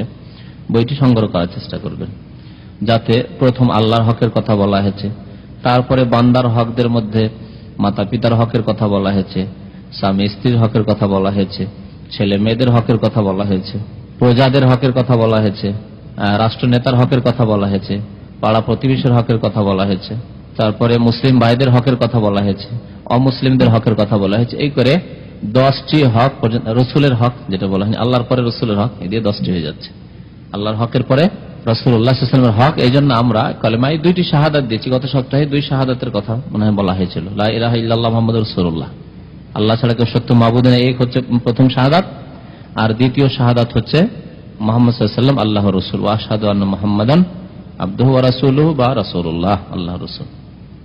এই আয়াতে তাহলে আল্লাহর যে সবচেয়ে বড় হক, যেটি তাওহীদ, একমাত্র আল্লাহ রাব্বুল আলামিনের জন্য ইবাদতকে বা সার্বিক ইবাদতকে সুনির্দিষ্ট করা। আর বান্দার, অনেক বান্দাদের হক রয়েছে মানুষের সাথে, তার মধ্যে সবচেয়ে বড় হক কার রয়েছে? ওয়ালিদাইন, ওয়াবিল ওয়ালিদাইন ইহসানা, মাতা পিতার সাথে সদাচরণ করো। ইহসান আল্লাহ বলেছেন, ইহসান মানে সদাচরণ করা, ব্যাপক অর্থ রাখে। যেভাবে ইহসান হতে পারে, সদাচরণ হতে পারে মাতা পিতার সাথে, কথাই হোক, কাজে হোক, আর্থিক দিক থেকে হোক, তার পাশে থেকে হোক, তার খেদমত করে হোক, তাদের চিকিৎসা করে হোক, ইত্যাদি। ওয়াকাদা রাব্বুকা আল্লা তা'বুদু ইল্লা ইয়াহু ওয়া বিল ওয়ালিদাইনি ইহসানা। তাহলে এই আয়াত দ্বারা ইঙ্গিত করা হয়েছে যে মানুষের উপর সবচেয়ে বড় হক হচ্ছে তাওহীদ, আল্লাহর একত্ববাদ। আর এই হক যদি পূরণ না করে তো কোনো সৎ আমল, ভালো কাজ আল্লাহর কাছে গ্রহণযোগ্য হবে না, কবুল হবে না। তার মানে তাওহীদ যদি না থাকে, কালিমা লা ইলাহা ইল্লাল্লাহ, আল্লাহ ছাড়া কেউ সত্য মাবুদ নেই, এই কথায় যদি বিশ্বাস না থাকে, তাহলে কোনো আমল কাজে আসবে? যেমন একটি লোক কলেমায় বিশ্বাসী নয় কিন্তু নামাজ পড়ে, কাজে আসবে? কলেমায় বিশ্বাসী নয় কিন্তু রোজা রাখে, কাজে আসবে? কলেমায় বিশ্বাসী নয় বা কলেমার বাস্তবায়ন করে না। অনেকে কলেমা মানে এমনি কলেমা হিসাবে তো ঠিকই জাতিতে মুসলমান বিশ্বাস করে, কিন্তু কলেমার বাস্তবায়ন করেন, আল্লাহ ছাড়া কেউ সত্য মাবুদ নেই এই কথা বলেও, কলেমা পড়েও এবং সেই দলের অন্তর্ভুক্ত হয়েও শিরিক করে, মানে কলেমাকে নষ্ট করে। তার মানে তার মধ্যে একত্ববাদ নেই, লা ইলাহা ইল্লাল্লাহ যে বললো, এই একত্ববাদের বাস্তবায়ন নেই। তাহলে তার নামাজ, রোজা, হজ, যাকাত, শিরকের সাথে কোন আমল কবুল হবে না, বরং আমল কি হবে? ধ্বংস হয়ে যাবে। যেমন আল্লাহ কোরআনে বলেছেন, লাইন আশরাকতা লা ইয়াহবাতান্না আমালুক, শিরিক করলে তোমার আমল হয়ে নবী ধ্বংস হয়ে যাবে। নবী রাসূল শিরক কিছু বুঝবে না, যে শিরিক করবে তারই আমল ধ্বংস হয়ে যাবে। তাহলে যাদেরকে এক শ্রেণীর লোকেরা আউলিয়া বলে, পীরে কামেল বলে, বা যতই বড় ব্যক্তিত্ব হন না কেন, যদি শিরক করে মারা যায় তাহলে সমস্ত আমল তার ধ্বংস হয়ে গেছে বা ধ্বংস হয়ে যাবে। তারপরে আল্লাহ রাব্বুল আলামিন এর আরেকটি আয়াত, সূরা নিসা আয়াত নম্বর 36, তাই না? ওয়াবুদুল্লাহ ওয়ালা তুশরিকু বিহি শাইআ। এখানে কতটি মশলা বয়ান করা হয়েছে বা কতটি বিষয় বয়ান করা হয়েছে? 10টি বিষয় বয়ান করা হয়েছে। এগুলিকে বলা হয়েছে আল হুকুকুল আশারা, 10টি অধিকার বা 10টি হক। এই 10টি হকের কথা বর্ণনা করা হয়েছে আয়াতে, অত্যন্ত গুরুত্বপূর্ণ আয়াত। একটি আয়াতে 10টি বিষয় বা 10টি অধিকার, 10টি হক নিয়ে আলোচনা করা হয়েছে। আরম্ভ করা হয়েছে কোন হক দিয়ে? আল্লাহর হক দিয়ে। ওয়াবুদুল্লাহ ওয়ালা তুশরিকু বিহি শাইআ, একমাত্র আল্লাহর ইবাদত করো, আল্লাহর সাথে কাউকে শরীক করিও না, আল্লাহর সাথে অন্য কাউকে অংশীদার স্থাপন করবে না। ওয়াবুদুল্লাহ ওয়ালা তুশরিকু বিহি শাইআ। তো এই আয়াতেও আল্লাহ রাব্বুল আলামিন প্রথম আদেশ করেছেন একমাত্র আল্লাহর ইবাদতের, এবং শিরক থেকে কঠোরভাবে নিষেধ করেছেন। ওয়ালা তুশরিকু বিহি শাইআন, কোনো কিছুকে শিরক করি, কোনো কিছুর মধ্যে সবকিছু শামিল আল্লাহ ছাড়া, তাই না? তাহলে ফেরেশতাকে ডাকা যাবে? হে ফেরেশতা আমার মদদ করো, আমাকে উদ্ধার করো, বলা যাবে? ইয়া রাসূলুল্লাহ মদদ করো, সাহায্য করো। হে রাসূলুল্লাহ আপনি কি করে গাফিল থাকতে পারেন, আপনার দরবারে হাজির হয়েছে দরুদ সালাম পাঠ করতে, আপনি আমার মনের উদ্দেশ্য পূরণ করুন, বলা যাবে? যদি কোনো কিতাবে থাকে, ধর্মীয় কিতাবে, তো সেটা তাওহীদ না শিরক? শিরক। সেটি ধর্মীয় কিতাব নয়, সেই শিরক, শিরকের শিক্ষা দেওয়া হয়েছে সেই কিতাবে। রাসূলুল্লাহর কাছে ফরিয়াদ করা হয়েছে। বড় আক্ষেপের বিষয় ফাজাইলে দুরুদ। ফাজাইলে দুরুদের শেষ দিকে মাওলানা জামির কিছু কবিতা পেশ করা হয়েছে, আর ওই কবিতাতে দরখাস্ত করা হয়েছে, ফার্সি ভাষায় কবিতা লিখিত, যেহেতু জামি পারস্য দেশের লোক ছিলেন। ওই জামি সাহেবের কবিতা ফার্সিতে পেশ করেছে, তারপরে এই কিতাবের লেখক উর্দুতে অনুবাদ করেছে, আর বাংলায় যে অনুবাদ হয়েছে ফাজাইলে দুরুদ, ওটা দেখবেন তাতে হুবহু ওইভাবে, হে রাসূলুল্লাহ দয়া করুন, জামা হাজুরি জা বাহাক্কে আলম তারাহাম ইয়া নবী আল্লাহ তারাহাম। এটা যে ফার্সি দিয়ে আরম্ভ হচ্ছে কবিতাটি, ওই তারাহাম ইয়া নবী আল্লাহ তারাহামের অনুবাদ করেছে বাংলার অনুবাদক। কে বাংলায় অনুবাদ করেছে বলতে পারে? কে কে? সাখাওয়াতুল্লাহ একজন করেছেন, আর একজন আম্বর আলী, দুইজন অনুবাদ করেছে। বাংলায় 2 লোক খেদমত করেছে, মানে 2টি অনুবাদ পাওয়া যায় বাংলাদেশে। দেখবেন যদি ফাজাইলে দুরুদ, হে আল্লাহর রসুল দয়া করুন, দয়া করুন, যে তারাহাম ইয়া নবী আল্লাহ, তারাহাম 2 বার করে ব্যবহার করেছে। হে আল্লাহর রসুল দয়া করুন, দয়া করুন। এদের মুরব্বীদেরকে বলা হয়েছে যে আপনাদের কিতাবে যে শিরক, যে এইরকম কথা আপনাদের এত বড় মুরব্বী সাহেব কিংবা শাইখুল হাদিস সাহেব লিখলেন, তো বলছে তিনি তো শাইখুল হাদিস, এত বড় পণ্ডিত মানুষ, তা আমাদের বোঝা সম্ভব নাই, তিনি বুঝেন কি অর্থ, কি উদ্দেশ্য করেছেন, বুঝছেন? মানে চোখে আঙ্গুল দিয়ে দেখিয়ে দেওয়ার পরেও যে নবীর কাছে যে দরখাস্ত করা হলো যে আল্লাহ রসুল দয়া করুন, দয়া করুন, বলছে যে শাইখুল হাদিস তিনি বেশি বুঝেন, আমরা তো বুঝি না। সম্মম বুকমন অমিয়ন ফাহুম লা ইয়াকিলুন, আল্লাহ বলছেন এদের ক্ষেত্রে সম্মন বুকমন অমিয়ন ফাহুম লা ইয়াকিলুন, আল্লাহ বলেছেন এদের ক্ষেত্রে তো বলেছেন কোরআনে। সম্মন মানে কি জানেন? আসামের বহু বচন, বুকমম আবকামের বহু বচন, অমিয়ন আমার বহু বচন। আমা মানে তো বুঝেন, মানে অন্ধ, আর সোম আসাম মানে যে কানে শোনে না, বধির, কানে শোনে না। আর বুকম যে ব্যক্তি বোবা, নবকাম যে বাক শক্তিদার নেই, তো এরা হচ্ছে বধির, কানে শোনে না, মুখে বলতে পারে না, মানে বলবে না খাতায় বুজুর্গান গিরিফতান খাতাস, বড়দের ভুল ধরাও ভুল, সুতরাং বুকমন বোবা বলবেন, শিরক থাকলেও বলবেন না, সতর্ক করবে না উম্মতকে যে আমাদের আলেম সাহেব ভুল করে দিয়েছে, এই কথা করবে না, এই কাজ করবে না। বুকমন অমিয়ন চোখে দেখিও, অমিয়ন আমা দেখবে না, না না না, বলাই যাবে না এই কথা যে ভুল করেছেন তিনি, এত বড় মানুষ ছিলেন তিনি, এত বড় আল্লাহর ওলি ছিলেন, শাইখুল হাদিস ছিলেন। ফাহুম লা ইয়াকিলুন, সুতরাং এরা কি নির্বোধ, যারা সম্মন, কানে শোনে না, মুখ বন্ধ রাখে, হক কথা সত্য কথা বলে না, আর যারা চোখে সত্যকে দেখে না, ফাহুম লা ইয়াকিলুন, এরাই হলো নির্বোধ। লা ইয়াকিলুন, এদের আকল নেই, আকল যার নেই তাকেই তো নির্বোধ বলবেন, বরং আরো খারাপ ভাষা বললে তো পাগল, তাই না? যার আকল নেই তাকে কি বলে? পাগল বলে। ওকে যদি আরো মার্জিত বলে অবুঝ, অবুঝ আমরা কাকে বলি? যে নিরীহ ব্যক্তি, বুঝে না, ছেলেটা অবুঝ, ছোট ছেলে ভুল করেছে অবুঝ। কিন্তু একটা জ্ঞানী ব্যক্তি যদি ভুল করে ওকে অবুঝ বলে না কেউ, তখন শক্ত ভাষা প্রয়োগ করা হয় সেই ক্ষেত্রে। কি বলছিলাম? ওয়ালা তুশরিকু বিহি শাইআ, তো রাসূল কোন কিছুকে অংশীদার বানানো যাবে না, তো রাসূলকে বানানো যাবে না। তাহলে দুয়াতে ফরিয়াদ করায়, মুসিবত থেকে উদ্ধার করার দরখাস্ত, ছেলে সন্তান চাওয়ার ক্ষেত্রে, বালা মুসিবত থেকে উদ্ধার হওয়ার ক্ষেত্রে ইত্যাদি, যে কোনো রোগের আরোগ্যতার ক্ষেত্রে ফেরেশতার কাছে দরখাস্ত চলবে না, রসুলের কাছেও চলবে না, অন্য কোন নবীর কাছে চলবে না। আচ্ছা, তো বড় পীরের কাছে চলতে পারে, চলবে না? পীরের কাছে চলবে না? বড় পীরের কে যে আল্লাহ সবকিছু দায়িত্ব দিয়ে দিয়েছেন যে বাবা তুমি যা করবে তাই করো, এখন আমার শেষ, এখন তোমাকে দিয়ে দিলাম, যা। নাউজুবিল্লাহ, নাউজুবিল্লাহ। আল্লাহ নাকি সব দায়িত্ব এখন দিয়ে দিয়েছে বড় পীরকে। এখন যা আল্লাহ করবেন ওই কাজগুলি এখন বড় পীরই করবে। এ হচ্ছে কবর মাজার পূজারীদের, পীর পূজারীদের আকীদা, বুঝছেন? আল্লাহ কি বলছেন? ওয়ালা তুশরিকু বিহি শাইআন। শাই মানে কোনো কিছু, কোনো কিছুর মধ্যে সারা পৃথিবীর সবকিছুই শামিল। তাহলে গেল বড় পীরও গেল, তাহলে ছোট পীর, মেজ পীর সব গেল। ওয়ালা তুশরিকু বিহি শাইআ। পুতুল, প্রতিমা, রাম কৃষ্ণ, হ্যাঁ ওগুলো শিরিক, ওগুলো তাদের কাছেও শিরিক। যারা কবরে সিজদা করে গায়রুল্লাহর পূজা করে, তারাও বলে যে রামকে ডাকা শিরিক। যেহেতু তাদের দেবতা নাই, যে তাদের পীর হলে ঠিকই হইতো, হিন্দুদের পীর তো, রাম তো হিন্দুদের পীর। তো তোমাদের জন্য যদি জিলানিকে ডাকা জায়েজ হয়, তো তাদের জন্য হরে রাম করা তো জায়েজ, বরং আল্লাহর নিকট পৌঁছার উপায় তো তারাও বলছে।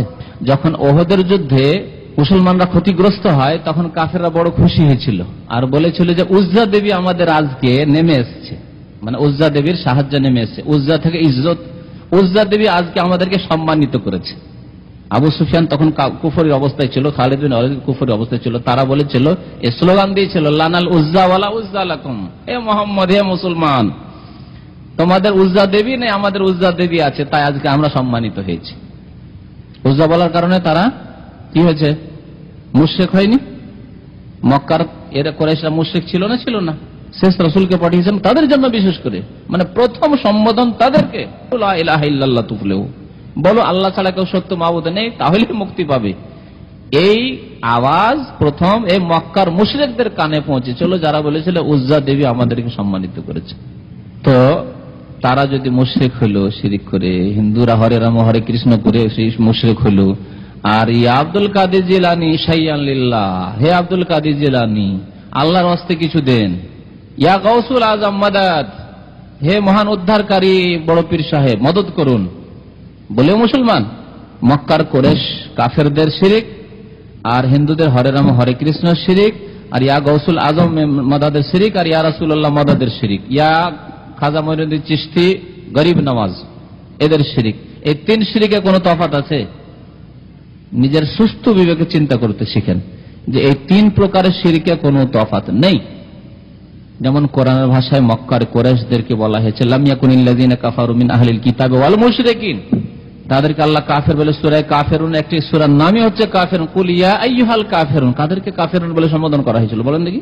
ওই মক্কার লোকদেরকে। প্রথম আমার মক্কি সূরা, সূরা মক্কি। আবার মক্কি সূরাতে তো আর অন্য জায়গায় কোথাও নবী সাল্লাল্লাহু আলাইহি ওয়াসাল্লাম ইসলাম প্রচারের জন্য যাননি, যার অন্য জাতিকে কাউকে কুল ইয়া আইয়ুহাল কাফিরুন বলা হয়েছে, ঠিক না? তাহলে তাদেরকে যদি কোরআন ভাষায় কাফের মুশরিক বলে আখ্যায়িত করা হয়, তাহলে হরে রাম কৃষ্ণ করেও যেমন কুফরি শিরক হয়, ঠিক তেমনি ইয়া গাউসুল আজম করে, ইয়া গরিব নওয়াজ চিশতি করেও শিরক, একই শিরক। কিন্তু সুম্মুম বুকমুন উমিয়ুন ফাহুম লা ইয়াকিলুন, এদের বোধ শক্তি হারিয়ে গেছে, যার ফলে তারা বুঝতে চাইছে না যে আমাদের কর্মগুলিও শিরক। তারপরে পঞ্চম আয়াত হচ্ছে কুল তাআলাউ আতলু মা হাররামা রাব্বুকুম আলাইকুম আল্লা তুশরিকু বিহি শাইআ। এতে 10টি হকের কথা এখানে আলোচনা করা হয়েছে। আতলু মা হাররামা রাব্বুকুম আলাইকুম আল্লা তুশরিকু বিহি শাইআ। তো এই আয়াত কোন সূরায় রয়েছে? আনামের 151, 52, 53 রয়েছে। এই আয়াতগুলিতেও প্রথম আল্লাহ রাব্বুল আলামিন কি দিয়ে আরম্ভ করেছেন? কুল তাআলাউ, হে নবী বলো, মানে মানুষকে বলো। তাআলাউ, এসো। এসো কাদেরকে সম্বোধন করা হয়েছে? তাআলাউ, মানব জাতিকে বলা হয়েছে তাআলাউ, এসো। আতলু, তোমাদেরকে পড়ে শোনাই, তোমাদেরকে আতলু তিলাওয়াত থেকে, মানে তোমাদেরকে পড়ে শোনাই, পাঠ করে শোনাই।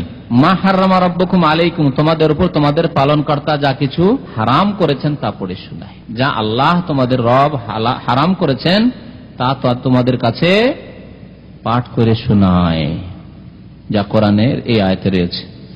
প্রথম হারাম মানে সবচেয়ে বড় হারাম, তাহলে তাই না? সবচেয়ে বড় হারাম কাজ হচ্ছে কি? আল্লাহ তুশরিকু বিহি শাইআ, আল্লাহর সাথে কাউকে অংশীদার বা শরীক করবে না। তাহলে শিরক করা হচ্ছে সবচেয়ে বড় হারাম, শিরক করা হচ্ছে সবচেয়ে বড় হারাম। আব্দুল্লাহ বিন মাসউদ রাদিয়াল্লাহু তাআলা আনহু বলছেন, মান আরাদা আন ইয়ানজুরা ইলা ওয়াসিয়াতি রাসূলিল্লাহ সাল্লাল্লাহু আলাইহি ওয়াসাল্লাম, যে ব্যক্তি চায় যে আল্লাহর রাসূলের ওসিয়ত দেখব। ওসিয়ত বুঝেন তো? ওসিয়ত কাকে বলে? ওসিয়ত আর উপদেশে তফাৎ আছে। ওসিহত আর নসিহত বুঝে নেন তাহলে। আরবিতে দুটি শব্দ আছে, যদি বাংলাতে দুটিকে উপদেশ বলে মানুষ, কিন্তু আরবিতে ওসিয়ত আর নসিহত। নসিহতকে আমরা নসিহত বলি, আর নসিহা। তো ওসিয়ত আর নসিহতে তফাৎ। নসিহত মানে উপদেশ, যে আমাদের অনেক অঞ্চলে বক্তব্যকে নসিহত বলে, বা ওয়াজকে, ওয়াজ মানে উপদেশ, ওয়াজ নসিহত বলে না, ওয়াজ নসিহত মানে উপদেশ, উপদেশ বাণী, উপদেশ আলোচনা হয়, সেই জন্য ওয়াজ নসিহত।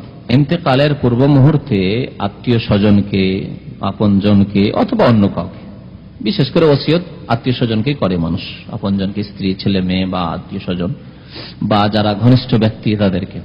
তো নবী করিম সাল্লাল্লাহু আলাইহি ওয়াসাল্লামের কেউ যদি ওসিয়ত দেখতে চায়, আল্লাতী আলাইহা খাতামাহু, যার উপর নবী করিম সাল্লাল্লাহু আলাইহি ওয়াসাল্লামের কি রয়েছে, খাতাম মানে শিল মোহর রয়েছে। খাতাম বলে শিল মোহরকে, স্টাম্প কে খাতাম বলা, আজকাল খাতাম বলে স্টাম্পকে। মানে নবী করিম সাল্লাল্লাহু আলাইহি ওয়াসাল্লাম তার সত্যায়ন করেছেন, এই ওসিয়তের সত্যায়ন করেছেন, উপদেশ দান করেছেন আল্লাহ রাসূলের পক্ষ থেকে। ফালিয়াকরা কাওলাহু তাআলা, তাহলে আল্লাহর এই বাণী পড়ো, কুল, হে নবী বলো, তাআলাও, তোমরা এসো, আতলু মা হারামা রাব্বুকুম আলাইকুম আল্লা তুশরিকু বিহি শাইআ, তোমাদেরকে পাঠ করে শোনাই যা আল্লাহ হারাম করেছেন। আর প্রথমটি হচ্ছে যে আল্লাহর সাথে কাউকে শরীক করবে না, আর শেষ হচ্ছে ইলা কাউলিহি ওয়া আন্না হাযা সিরাতি মুস্তাকিমা, শেষটি হচ্ছে যে এই হচ্ছে আমার সহজ সরল পথ, ওয়া আন্না হাযা, নিশ্চয় এটি হচ্ছে আমার পথ, মুস্তাকিমা, যা হচ্ছে সরল, সহজ, সোজা, সোজা পথ। দ্বীন ইসলামের পথ হচ্ছে একটি পথ, প্রথম কথা সিরাত আল্লাহ বলেছেন একটি পথ, আর মুস্তাকিমান মানে সিধা পথ, সোজা পথ। ফাত্তাবিউ, সুতরাং সেই একটি পথের অনুসরণ তোমরা করবে, ওয়ালা তাত্তাবিউ সুবুল, অনেকগুলি পথের পেছনে তোমরা ছুটবে না। সবল সাবিলের বহুবচন, অনেকগুলি পথের দিকে তোমরা ছুটাছুটি করবে না, যে কাউকে এটা ভালো লাগলো, কাউকে ওটা ভালো লাগলো, কাউকে ওটা ভালো লাগলো, কাউকে এটা তরিকা ভালো লাগলো, ওটা তরিকা ভালো লাগলো, কাউকে চিস্তি তরিকা ভালো লাগছে, আর এক লোককে কাদরি তরিকা ভালো লাগছে, আর এক লোককে ওই ফুরফুরা তরিকা ভালো লাগছে, আর এক জনপুরি তরিকা ভালো লাগছে, কাউকে ওই সরসিনা তরিকা ভালো লাগছে, আর এক দলকে চরমনাইয়ের তরিকা ভালো লাগছে না। ওয়ালা তাত্তাবিউ সবল, স্পষ্ট ভাষায় বোঝেন যে এগুলো হচ্ছে সবল মানে বহু রাস্তা। জাতীয় সড়ক থেকে অনেকগুলি ছোট ছোট রাস্তা বেরিয়ে যায়, তাই না? আল্লাহ বলছেন ওয়ালা তাত্তাবিউ, ওই ছোট রাস্তাগুলিতে যাবে না, ডানে বামে ছোট ছোট রাস্তা বেরিয়ে গেছে, সেই দিকে যাবে না। ফাতাফাররাকা বিকুম আন সাবিলিহি, না হলে আল্লাহর রাস্তা থেকে তোমাদেরকে ছিন্ন ভিন্ন করে দূরে সরিয়ে দেবেন। যেমনই জাতীয় সড়ক ছেড়ে দিয়ে, হাইওয়ে ছেড়ে দিয়ে অন্য রাস্তায় যাবেন, তা আপনি হাইওয়ে তো আর ফিরে আসতে পারবেন না, অথচ আপনার গন্তব্যস্থান হাইওয়ের শেষেই ছিল। তো রাসূলুল্লাহ সাল্লাল্লাহু আলাইহি ওয়াসাল্লামের আনিত রাস্তা হচ্ছে হাইওয়ে, জাতীয় সড়ক। এই জাতীয় সড়কের শেষে গন্তব্যস্থান হচ্ছে জান্নাত, আর ডানে বামে রাস্তা। নবী করিম সাল্লাল্লাহু আলাইহি ওয়াসাল্লাম একটি হাদিস এই সম্পর্কে আছে, একবার নবী সাল্লাল্লাহু আলাইহি ওয়াসাল্লাম একটি রেখা টানলেন, আর রেখা টেনে ডান দিকে কয়েকটি, যে দুইটি না, আর বাম দিকে দুইটি। এখান থেকে অনেকে বলেছেন যে প্রথম ফাটল ধরেছে এরকম করে 1 2 3 4 করে ফাটল ধরেছে, তারপরে অনেকগুলি 72 73 হয়েছে, বুঝতে পারছেন তো, এদিকে ইঙ্গিত আছে কিন্তু। তো তারপরে নবী সাল্লাল্লাহু আলাইহি ওয়াসাল্লাম বলেন হাযা সাবিলুল্লাহ বা হাযা সিরাতুল্লাহিল মুস্তাকিম, ওই যে ওয়ান্না হাযা সিরাতি মুস্তাকিম, এটি হচ্ছে আল্লাহর সিরাত, আল্লাহর রাস্তা, যেটি হচ্ছে মুস্তাকিম। ওয়া হাযিহিস সুবুল, আর এগুলি হলো সবল, যে কোরআনে বলা হয়েছে সবল। হ্যাঁ, ওয়া আলা কুল্লি সাবিলিন শায়তানুন ইয়াদু ইলাই, আর প্রত্যেক যে ছোট রাস্তাগুলি রয়েছে, মোড়, মোড় বলে না কি বলে ওই জায়গাগুলিকে, বা রাস্তার সঙ্গম, রাস্তার মিলন, ওখানে শয়তান রয়েছে বসে, ইয়াদু, ওইদিকে আহ্বান করছে যে এসো, এই রাস্তায় চলে এসো। আর এক রাস্তায় যাচ্ছে, আর যেতে যেতে ওই মেন রাস্তায় যেতে যেতে আর একটা ছোট রাস্তায়, ওখানে শয়তান বসে বলছে এদিকে আসো, তুমি এই তরিকে চলে আসো। ইয়াদু ইলাই, এই শয়তানের ডাকে যে সাড়া দেবে সে সহজ সরল পথ হারিয়ে ফেলবে। 10টি বিষয়ের শেষ বিষয়টি এটি, সিরাতে মুস্তাকিম, অর্থাৎ সুন্নত এবং বিদাত। সুন্নতের পথ হচ্ছে সিরাতে মুস্তাকিম, আর বিদাতের পথগুলি, যতগুলি পথ বিদাতের আছে আর বিদাতীদের যত তরিকা আছে, সবগুলি হচ্ছে সবল, সাবিল আর সবল। আর সাবিলকে আল্লাহ সিরাত বলেছেন, আর এই সিরাতের কথাই সূরা ফাতিহা বলা হয়েছে। অনেক আয়াতে সিরাতের কথা রয়েছে, সিরাত মানে আল্লাহ প্রদত্ত পথ কোরআনের ভাষায়। তো এই সিরাতের কথাই আল্লাহ সূরা ফাতিহায় বলেছেন ইহদিনাস সিরাতাল মুস্তাকিম, এই সিরাতে মুস্তাকিম। ইন্না হাযাল কোরআনা ইয়াহদি লিল্লাতী হিয়া আকওয়াম, এটিকে সোজা এবং সঠিক পথ, আকওয়াম সোজা পথ বলা হয়েছে, কায়েম পথ, বক্রতা নেই তাতে। এটি হচ্ছে কোরআনের পথ, এটি হচ্ছে হাদিসের পথ, এটি হচ্ছে রাসূলুল্লাহ সাল্লাল্লাহু আলাইহি ওয়াসাল্লামের বাতানো পথ। তো এই পথটি হচ্ছে সুন্নতের পথ, আর বাকি অন্যান্য রাস্তাগুলি রয়েছে ডানে বামে, এগুলি হচ্ছে বিদাতের পথ। তো যতগুলি বিদাতের পথ বা বিদাতপন্থীদের তরিকা রয়েছে সবগুলি হচ্ছে সবল, যে সবলের কথা আল্লাহ কোরআনে বলেছে, ওয়ালা তাত্তাবিউস সবুল ফাতাফাররাকা বিকুম আন সাবিলিহি যালিকুম ওয়াসাকুম বিহি লাআল্লাকুম তাত্তাকুন। শেষখানে আল্লাহ তাত্তাকুন বলেছেন, তিনবার করে আল্লাহ বলেছেন তিন আয়াতে। একবার তাকিলুন, বোঝার কথা বলেছেন, উপলব্ধি করার কথা, আরেকবার তাযাক্কুর, উপদেশ নেওয়ার কথা, আরেকবার আল্লাহ বলেছেন শেষখানে তাত্তাকুন। তোমরা যদি এই 10টি আদেশ নিষেধ পালন করো তাহলে তোমরা মুত্তাকি হতে পারবে, আল্লাহ ভীরু হতে পারবে, তোমরা সংযত হয়ে জীবন যাপন করে গন্তব্যস্থান জান্নাতে পৌঁছতে পারবে। এরপরে একটি হাদিস বর্ণনা করা হয়েছে, হাদিসটি বুখারী মুসলিমে রয়েছে, সহিহাইন। সহিহাইন বলে বুখারী মুসলিম। হযরত মুআয ইবনে জাবাল রাদিয়াল্লাহু তাআলা আনহু এই হাদিস বর্ণনা করেছেন। তাওহীদ সম্পর্কীয় হাদিস, আল্লাহর হক সম্পর্কীয়। যেহেতু আল্লাহর হকের কথা আয়াতগুলিতে উল্লেখিত হয়েছে, ওয়াকাযা রাব্বুকা আল্লা তা'বুদু ইল্লা ইয়াহু, আল্লাহর হকের কথা বলা হয়েছে না, ওয়াবুদুল্লাহ ওয়া লা তুশরিকু বিহি শাইআ, আল্লাহর হকের কথা বলা হয়েছে। এই হাদিসে আল্লাহর হক কি আর বান্দার হক কি বলা হয়েছে। বান্দার হক মানে বান্দার উপর বান্দার হক নাই, আল্লাহর হক কি মানে বান্দার উপর, আর বান্দার হক আল্লাহর উপর কি হবে যদি আল্লাহর হক আদায় করে। তাহলে এই দুইটি কথা রয়েছে এই হাদিসে। মুআয ইবনে জাবাল রাদিয়াল্লাহু তাআলা আনহু একজন বিখ্যাত সাহাবী নবী করিম সাল্লাল্লাহু আলাইহি ওয়াসাল্লামের, যে সাহাবীকে নবী সাল্লাল্লাহু আলাইহি ওয়াসাল্লাম ইয়ামানের দায়িত্বশীল বানিয়ে, গভর্নর করে, হাকিম বানিয়ে পাঠিয়েছিলেন শেষ জীবনে নবী সাল্লাল্লাহু আলাইহি ওয়াসাল্লাম। আর যে সময় বিদায় নিচ্ছিলেন মুআয, তখন নবী করিম সাল্লাল্লাহু আলাইহি ওয়াসাল্লাম বড় আবেগের সাথে বলেছিলেন যে মুআয, তোমার সাথে হয়তো দেখা হবে না, এরপরে হয়তো তোমার সাথে আমার দেখা হবে না। মুআয আর ফিরে আসতে পারেনি, নবী করিম সাল্লাল্লাহু আলাইহি ওয়াসাল্লামের ইন্তেকাল হয়ে গিয়েছিল।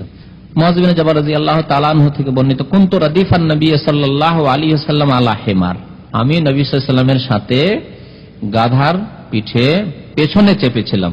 রাদিফ মানে পেছনে চাপা, তাহলে নবী সাল্লাল্লাহু আলাইহি ওয়াসাল্লাম সামনের দিকে ছিলেন আর মুআয পেছনে। এই হাদিসের অংশ থেকে বোঝা যায় যে সামনে, যানবাহনের সামনে বসা এটি হচ্ছে বড়দের হক, ঠিক কিনা? আর যেটি আরব দেশে রয়েছে, এই ইসলামিক ট্রেডিশন আরব দেশে আছে, নেই? বুঝেন না? এখানে কারে যদি বসতে যান আর আপনার চাইতে যদি মানে গুরুত্বপূর্ণ পার্সন, ব্যক্তি যদি থাকে, তো তাকে পিছনে বসতে বলবেন না সামনে বসতে বলবেন, তাই না?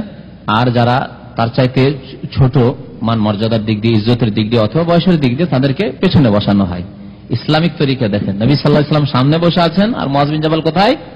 পেছনে। রাদিফ পক্ষান্তরে ছোটরা বসে, বাচ্চাদেরকে বসাবে, বাচ্চা মানে বাচ্চা একবারে বাচ্চা নয়, মানে যুবকদেরকে বা হয়তো বাড়ির একটা চাকর আছে সামনে বসো, অথবা ছেলেরা আছে সামনে বসলো, আর যে হচ্ছে সেট সে কোথায় বসলো? পেছনে। যদি মাওলানা হুজুর সাহেব যদি আসেন, পীর সাহেব আসেন, তার জন্য পেছন সিট, এক কথায় পেছন সিটে। তাহলে এই যে তরিকাটি আমাদের উপমহাদেশের তরিকা, ইসলামিক তরিকা নয়, বুঝতে পারলেন? হাদিস যদি বুঝতে শিখেন, আল্লাহ যে বলেছেন কোরআনে ও হাদিসে সবকিছুই আছে, কিন্তু সবকিছু আছে, আপনার ওই যোগ্যতা না থাকলে কি করে খুঁজে পাবেন? দেখেন এই কথাই আছে এখানে, যে একটা গাড়িতে, একটা যানবাহনে সামনের দিকে কাকে বসা উচিত, পেছনে কাকে বসা উচিত।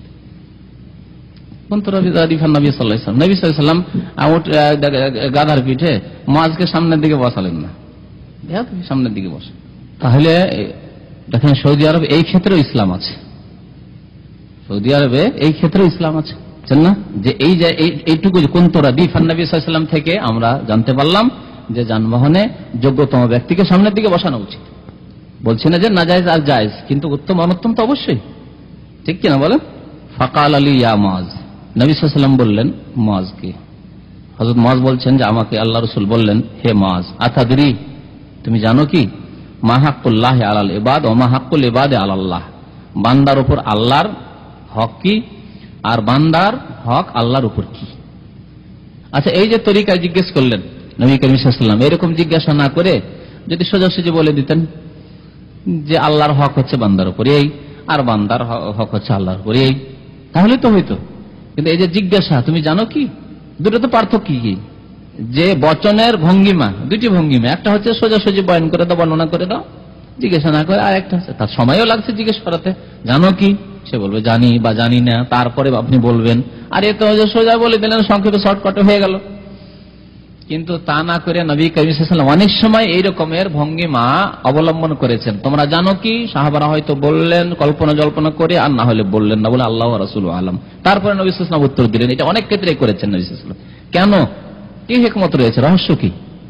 বিষয় গুরুত্বপূর্ণ নম্বর 1। নম্বর 2, গেঁথে দেওয়া, আকর্ষণ বাড়বে, তাতে আকর্ষণ বাড়বে, গুরুত্ব দিয়ে শুনবে। এমনিতে শুনে যাচ্ছেন কিন্তু অ্যাটেনশন হচ্ছে না তার দিকে, হয়তো আকর্ষণ হচ্ছে না, কিন্তু যদি ওইভাবে তুলে ধরা হয়, দেখেন আপনাদের সামনে একটি কথা বলবো, এই যে ভূমিকা বানা কথা বলবে, সবাই সচেতন, একটি কথা বলতে যাচ্ছে মনে হচ্ছে, ঠিক না? আকর্ষণ হচ্ছে। আর এমনিতে অনেক কথাই বেরিয়ে যাচ্ছে, আর আপনি বাংলাদেশে ঘুরছেন, নিজের স্ত্রী ছেলে মেয়ে নিয়ে কল্পনা জল্পনা করছেন যে বসে আছি এখানে, আমার স্ত্রী বা কি করছে, ছেলে মেয়ে বা কি করছে, কি খাচ্ছে না খাচ্ছে, ইত্যাদি ইত্যাদি। কিন্তু যখনই জানেন কি এ বিষয়ের সম্পর্কে, সব ভুলে গেলেন, এদিক সেদিক মন আর নেই, মন চলে এসছে এই কথার দিকে। নবী করিম সাল্লাল্লাহু আলাইহি ওয়াসাল্লাম এইরকম বচনের পদ্ধতি অবলম্বন করতেন দাওয়াতের ক্ষেত্রে। এই হিকমত অবলম্বন করা উচিত মানুষের সাথে কথা বলতে গিয়ে। নবী করিম সাল্লাল্লাহু আলাইহি ওয়াসাল্লাম একবার বুখারীর হাদিস, জিজ্ঞেস করছেন, গাছের মধ্যে একটি গাছ আছে যে লা ইয়াসকুতু ওয়ারাকা, তার পাতা পড়ে না, পাতা ঝরে না। হাদদিসুনি মা হিয়া, বলো তো তোমরা বলতে পারো কেউ? কেন জিজ্ঞেস করলেন? সোজা তো বলে দিলে হয়তো যে একটি গাছ আছে, এই যে গাছ, এই কোনদিন পাতা ঝরে না, আর ঘরে ঘরে চোখের সামনে। নবী করিম সাল্লাল্লাহু আলাইহি ওয়াসাল্লাম সাহাবাদের জিজ্ঞেস করছেন, সাহাবারা আর বাড়ির খোঁজ কি নেবেন? বলছেন যে জঙ্গলের গাছ খোঁজ করা শুরু করেছি আমরা, যে কোন গাছই বা আছে, কেউ বলতে পারছেন না। আব্দুল্লাহ বিন ওমর, যুবক ছেলে, মাত্র 14-15 বছর বয়স, সে বলছে আমি তো প্রথমে বুঝে নিয়েছি যে কি গাছ আল্লাহ রাসূল বলতে চেয়েছেন, কিন্তু দেখছি যে আমার আব্বাও বসে আছেন, আবু বকরও বসে আছেন, ওমরের মতো লোক, আবু বকরের মতো লোক, উসমানের মতো লোক, আলীর মতো লোক, বয়োজ্যেষ্ঠ সম্মানিত লোকেরা বসে আছেন, তারা নীরব, কিছু বলতে পারছেন, আর আমি বলবো বেয়াদবি হবে না? লজ্জায় তিনি বললেন না। বর্ণনাকারী বলছেন, ফাওয়াকান নাসু ফি শাজারিল বাওয়াদি, বাদিয়া এলাকার জঙ্গলের যেসব গাছপালা, সেসব গাছপালা নিয়ে মানুষ চিন্তা করা শুরু করলে, কোন গাছ হইতে পারে বনে জঙ্গলে যে গাছের পাতা ঝরে না, এই চিন্তা করা শুরু করেছে। আব্দুল্লাহ বিন ওমর বলছেন, ওয়াকা ফি নাফসি আন্নাহা নাখলাতু, আর আমার খেয়ালে একেবারে বদ্ধপরিকর যে সেটি হচ্ছে নাখলা, খেজুর গাছ। পরে নবী সাল্লাল্লাহু আলাইহি ওয়াসাল্লাম বললেন, হিয়া নাখলা, বলতে পারছো না, এই তো খেজুর গাছ, খেজুর গাছের পাতা ঝরে না। নবী করিম সাল্লাল্লাহু আলাইহি ওয়াসাল্লাম এইরকম ভঙ্গিমাগুলি অবলম্বন করতেন যাতে মানুষের আকর্ষণ হয়, কথাটি স্মরণে থাকে। নবী সাল্লাল্লাহু জিজ্ঞেস করলেন যে আল্লাহর হক কি বান্দার উপর, বান্দার হক কি আল্লাহর উপর জানো? কুলতু আল্লাহু ওয়া রাসূলুহু আ'লাম। নবী সাল্লাল্লাহু আলাইহি সাহাবারা বলেন, আল্লাহ ভালো জানেন আর তার রাসূল ভালো জানেন। রাসূলুল্লাহ সাল্লাল্লাহু আলাইহি ওয়াসাল্লাম যতদিন জীবদ্দশায় ছিলেন এটাই ইসলামিক তরিকা ছিল, আল্লাহু ওয়া রাসূলুহু আ'লাম। এখন আমাদের মাঝে নবী সাল্লাল্লাহু আলাইহি ওয়াসাল্লাম যখন মওজুদ নন, তখন আল্লাহ ওয়া রাসূলুহু বলতে হবেন, আল্লাহু আ'লাম, আল্লাহ ভালো জানেন। যেহেতু এখন নবী করিম সাল্লাল্লাহু আলাইহি ওয়াসাল্লামের কাছে আর জানার কোনো উপায় নেই, তার কাছে আর ওহী আসার কোনো রাস্তা নেই, বন্ধ হয়ে গেছে, তাই না? ইজা মাতাল ইনসানু ইনকাতা আমালুহু, মানুষ ইন্তেকাল করলে তার আমল, তার কাছে ওহী আসলে ওহী আসা বন্ধ, তাই নামাজ পড়লে নামাজ পড়া বন্ধ, তিনি রোজা রাখলে রোজা রাখা বন্ধ, তাই না? তিনি স্বামী স্ত্রীর খোঁজ খবর, স্ত্রীর ছেলে মেয়েদের খোঁজ খবর নিলে তা বন্ধ। তাহলে আমল মানে দুনিয়া আখিরাত সব রকমের আমল বন্ধ, ঠিক কিনা বলো? এই হাদিসটা বুঝতে অনেকে বলে আমল বন্ধ মানে শুধু নামাজ রোজা বন্ধ না, ভালো আমল মানে ইবাদত বন্দেগী বন্ধ না, দুনিয়ার সব কাজকর্ম বন্ধ। মানুষ যখন মরে গেল দুনিয়ার কাজ বন্ধ, আখিরাতের কাজ বন্ধ, সব রকমের কাজ বন্ধ। তার আপনার ব্যবসা ছিল, আপনার টেলারিং ছিল, আপনার বন্ধ হয়ে যায়, মাতাল ইনসান ইনকাতা আমালুহু, তার আমল বন্ধ। তো আমাদের বলা উচিত আল্লাহু আ'লাম, এখন আল্লাহ ওয়া রাসূল আ'লাম নাই। নবী সাল্লাল্লাহু আলাইহি ওয়াসাল্লাম যেহেতু জীবদ্দশায় ছিলেন আর তখন ওহীর দরজা খোলা ছিল, সুতরাং সাহাবায়ে কেরামরা ইসলামিক আদবে বলতেন আল্লাহু ওয়া রাসূলুহু আ'লাম, আল্লাহ ওয়া রাসূল। এখন এরকম বলা যে ঠিক নয়, এজন্য দেখবেন যে কোনো তাফসীরের কিতাব, হাদিসের ভাষ্যের কিতাব বা ফিকহের কিতাবে দেখবেন কোন একটি মন্তব্য করার পরে বা কোন একটি তাফসীর লেখার পরে লিখছেন আল্লাহু আ'লাম। কি লিখেন? আল্লাহু আ'লাম, আল্লাহ অধিক জানেন, আল্লাহ ভালো জানেন, আল্লাহু ওয়া রাসূলুহু আ'লাম লিখেন না।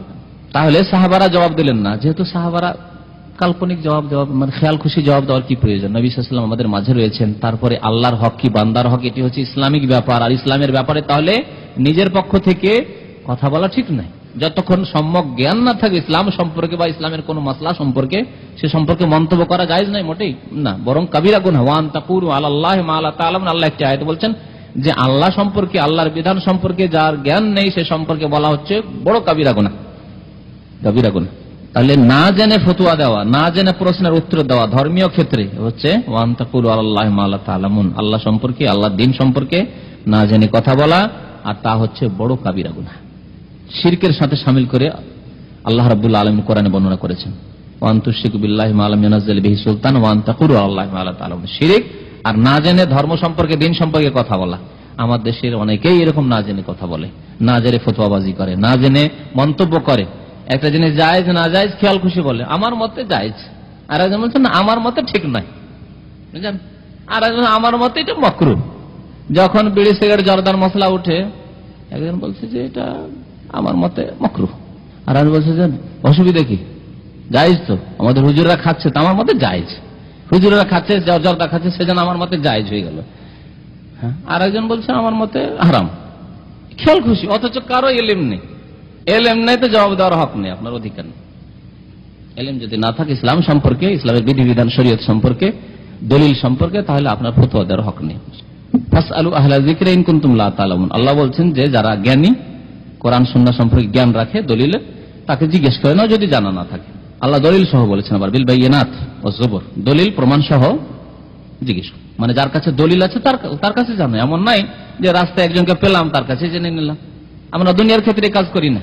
ফুটপাতে যদি কেউ ট্যাবলেট বড়ি নিয়ে বসে থাকে কেউ তার কাছে ওষুধ নেবে না, নেবেন না, বরং যারা একটু জ্ঞানী ব্যক্তি তারা ফার্মেসিতে গিয়ে ওষুধ নেন না, আগে মেডিকেলে ডাক্তারের কাছে চেক আপ করাবেন, তারপরে গিয়ে ফার্মেসিতে ওষুধ কিনবেন। যেইভাবে লিখে দিয়েছে আর যেভাবে খেতে বলেছে ওইভাবেই খাবেন আর ওইভাবে কিনবেন আপনি, ঠিক না? আর ফুটপাতে মসজিদের কাছে যেমন সবজি বিক্রি হচ্ছে, যদি ওষুধ বিক্রি হয় একটিও লোক কিনবে না, কিনবে না, মূর্খ না হলে কিনবে না এই ওষুধ। আর ধর্মের ক্ষেত্রে, শরীয়তের ক্ষেত্রে একটু দাড়ি টাড়ি দেখলো, মুরব্বী হুজুর টেবিল লাগছে, হুজুর আচ্ছা বলেন তো, রাস্তাতে ধরে হুজুর বলেন তো একটা মাসলা উত্তর। আর হুজুর দেখলো যে আমার দাড়ি দেখে যখন এতই সম্মান করছে, হুজুর হুজুর করছে, তা আমি বা কি করে কালিয়াত ফিরাই? সাহাবারা বলছেন আল্লাহু ওয়া রাসূলুহু আলাম, আল্লাহ এবং রাসূল বেশি জানেন। কাল হাক্কুল্লাহি আলাল ইবাদ, আল্লাহর হক হচ্ছে বান্দাদের উপর, আইয়াবুদুহু ওয়া লা ইউশরিকু বিহি শাইআ, একমাত্র আল্লাহর ইবাদত করবে আর তার সাথে কাউকে শরীক করবে না। ওয়া লা ইউশরিকু বিহি শাইআন, এখানে শাইআন বলা হয়েছে, কোনো কিছুকে শরীক করবে না। তাহলে আল্লাহর সবচেয়ে বড় হক, আল্লাহর হক নামাজ পড়াও, আল্লাহর হক হচ্ছে রোজা রাখাও তার জন্য, আল্লাহর হক হচ্ছে তার জন্য কুরবানি করা, আল্লাহর হক হচ্ছে আপনার অনেক হক রয়েছে আল্লাহ রাব্বুল আলামিন। আল্লাহর হক হচ্ছে সার্বিক জীবনে বিধিবিধান মেনে চলা, আল্লাহর হক হচ্ছে আনুগত্যের ভালো কাজ করা এবং গুনাহের কাজ থেকে বেঁচে থাকা, যে কোনো গুনাহ সাগীরা কাবীরা যথাসাধ্য। কিন্তু আল্লাহর সবচেয়ে বড় হক হচ্ছে আইয়াবুদুহু, তারই ইবাদত করবে আর তার সাথে কাউকে শরীক করবে না বা কোনো কিছুকে শরীক করবে না। ওয়া হাক্কুল ইবাদি আলাল্লাহ, তাহলে বান্দার হক কি বর্তাবে? যদি আল্লাহর হক এই আদায় করে তাহলে বান্দার হক কি? আল্লাহ ইউআযযিবা মান লা ইউশরিক বিহি শাইআ, আল্লাহর সাথে যে ব্যক্তি শিরক করলো না মানে আল্লাহর ইবাদত করলো, আল্লাহর ইবাদত করলো, আল্লাহর সাথে শরীক করলো না কাউকে, তাকে আল্লাহ আযাব দেবে, শাস্তি দেবেন না। তাহলে শাস্তি কাকে দেবেন? যে ব্যক্তি আল্লাহর ইবাদত করলো না বা ইবাদত করলেও শিরক যুক্ত ইবাদত, তাহলে দুই শ্রেণীর লোককে আল্লাহ আযাব দেবেন।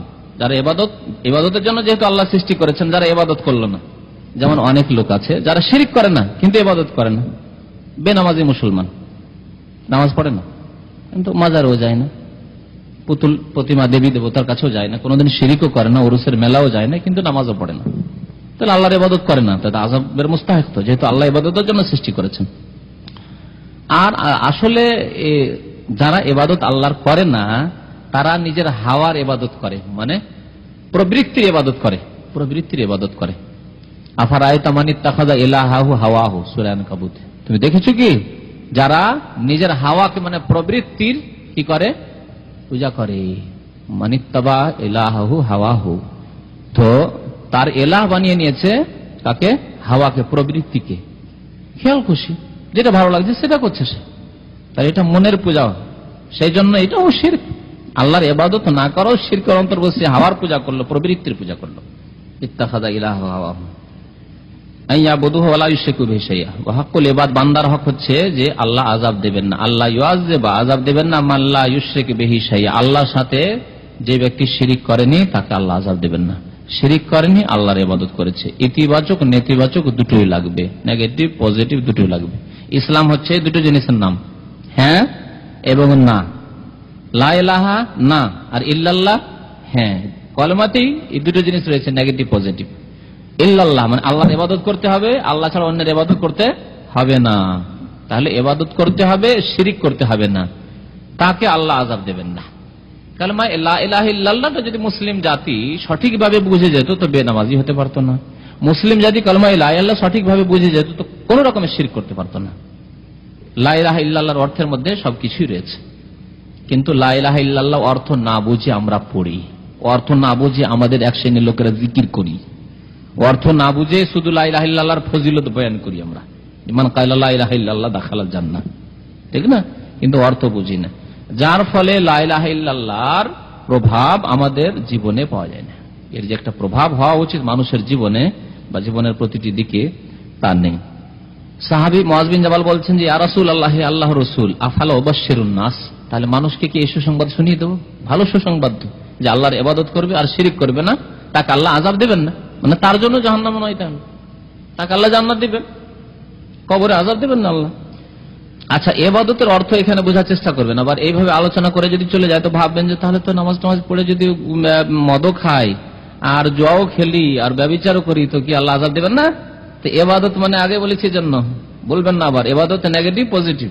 হ্যাঁ, শুধু নামাজ রোজা করার নাম, ইতিবাচক কাজের নাম শুধু ইবাদত না, বরং যেগুলি হারাম সেগুলো থেকে বেঁচে থাকা হচ্ছে নেগেটিভ, নাবাচক, সেগুলোর নামও ইবাদত। একটি লোক হারাম খায় না, হ্যাঁ, হারাম কাজ করে না, হারাম ব্যবসা করে না, এটি তার ইবাদত, নাবাচক ইবাদত, বুঝছেন? আর হ্যাঁ বাচক ইবাদত যেগুলি করতে হবে সেগুলি করে। তার মানে এই ভাববেন না যে তাহলে নামাজ রোজা করে তো পার পেয়ে যাবো, শিরিক করলাম না, নামাজ রোজা করলাম আর এদিকে গোনাহ রয়েছে, সব হারাম খেলো, মদ খেলো, জুয়া খেললো, লটারি, থাইল্যান্ডে লটারি খেললো, ব্লু ফিল্মেও দেখলো, বলছে আমি তো নামাজ পড়েছি, আল্লাহর ইবাদত করেছি। তো ব্লু ফিল্ম দেখাটা কোন আল্লাহর ইবাদত? আর ব্লু ফিল্মের সিডি বিক্রি করাটা কোন আল্লাহর ইবাদত হলো? আল্লাহর ইবাদত নাবাচক ইবাদত হইতে হবে কি, যে অশ্লীলতা থেকে দূরে থাকে মুসলিম। অশ্লীলতা ছড়াচ্ছ তুমি ব্লু ফিল্মের মাধ্যমে, অশ্লীল কাজে তুমি লিপ্ত রয়েছো, অশ্লীল কাজের ব্যবসা করছো তুমি ব্লু ফিল্মের এই সিডি বিক্রি করে। সুতরাং তুমি আল্লাহর ইবাদত করলে না, তো আল্লাহর ইবাদত করতে হবে। তো ইতিবাচক নেতিবাচক ইবাদত করতে হবে। আর ইবাদত হচ্ছে তাহলে দ্বীনের সমস্ত কাজকর্মের নাম, যেগুলি করতে বলা হয়েছে অথবা যেগুলি থেকে বেঁচে থাকতে বলা হয়েছে। এই অর্থে ইবাদত করলেই আল্লাহ আযাব দেবেন না। সাহাবী বলছেন মানুষকে জানিয়ে দিন যে আল্লাহ আযাব দেবেন না, তোমরা যদি ইবাদত বন্দেগী আল্লাহর করো, শিরক না করো, তো আল্লাহ আযাব দেবেন না। আল্লাহ তুবাশশিরুন, বললেন না, সুসংবাদ দিও না। মানুষকে যদি সুসংবাদ দাও তাহলে মানুষ এর উপরে আস্থা ভরসা করে যে আমরা তো শিরিক করি না, আর আল্লাহর ইবাদত বন্দেগী তো যা আল্লাহ আদেশ করেছে পালন করছি, যা নিষেধ করেছেন বেঁচে থাকছে সাহাবায়ে কেরামদের যুগে, তাহলে তো আর বেশি নফল কাজ করতে মানুষ মানে অগ্রগামী হবে না। তাহলে ফায়াত্তাকিলু, ওর উপরে আস্থা ভরসা করে বসে থাকবে, ফায়াত্তাকিলু, ওর উপরে ভরসা করে নেবে সুসংবাদের উপর। সুতরাং সুসংবাদ দিও না। কিন্তু এই হাদিসের শেষখানে রয়েছে যে হযরত মুআয বিন জাবাল ইন্তেকালের পূর্বে যখন শেষ বয়স হয়ে আসলো তখন ভাবলেন যে আমি যদি হাদিসটাকে গোপনে রেখি, সুসংবাদ কাউকে না দিই, মাত্র তিনি একাই শুনেছিলেন এই হাদিসটি, যেহেতু আল্লাহ রাসূল গাদার পিঠে একাই ছিলেন, যদি না বলি তাহলে কি হবে, গোপনে থেকে যাবে।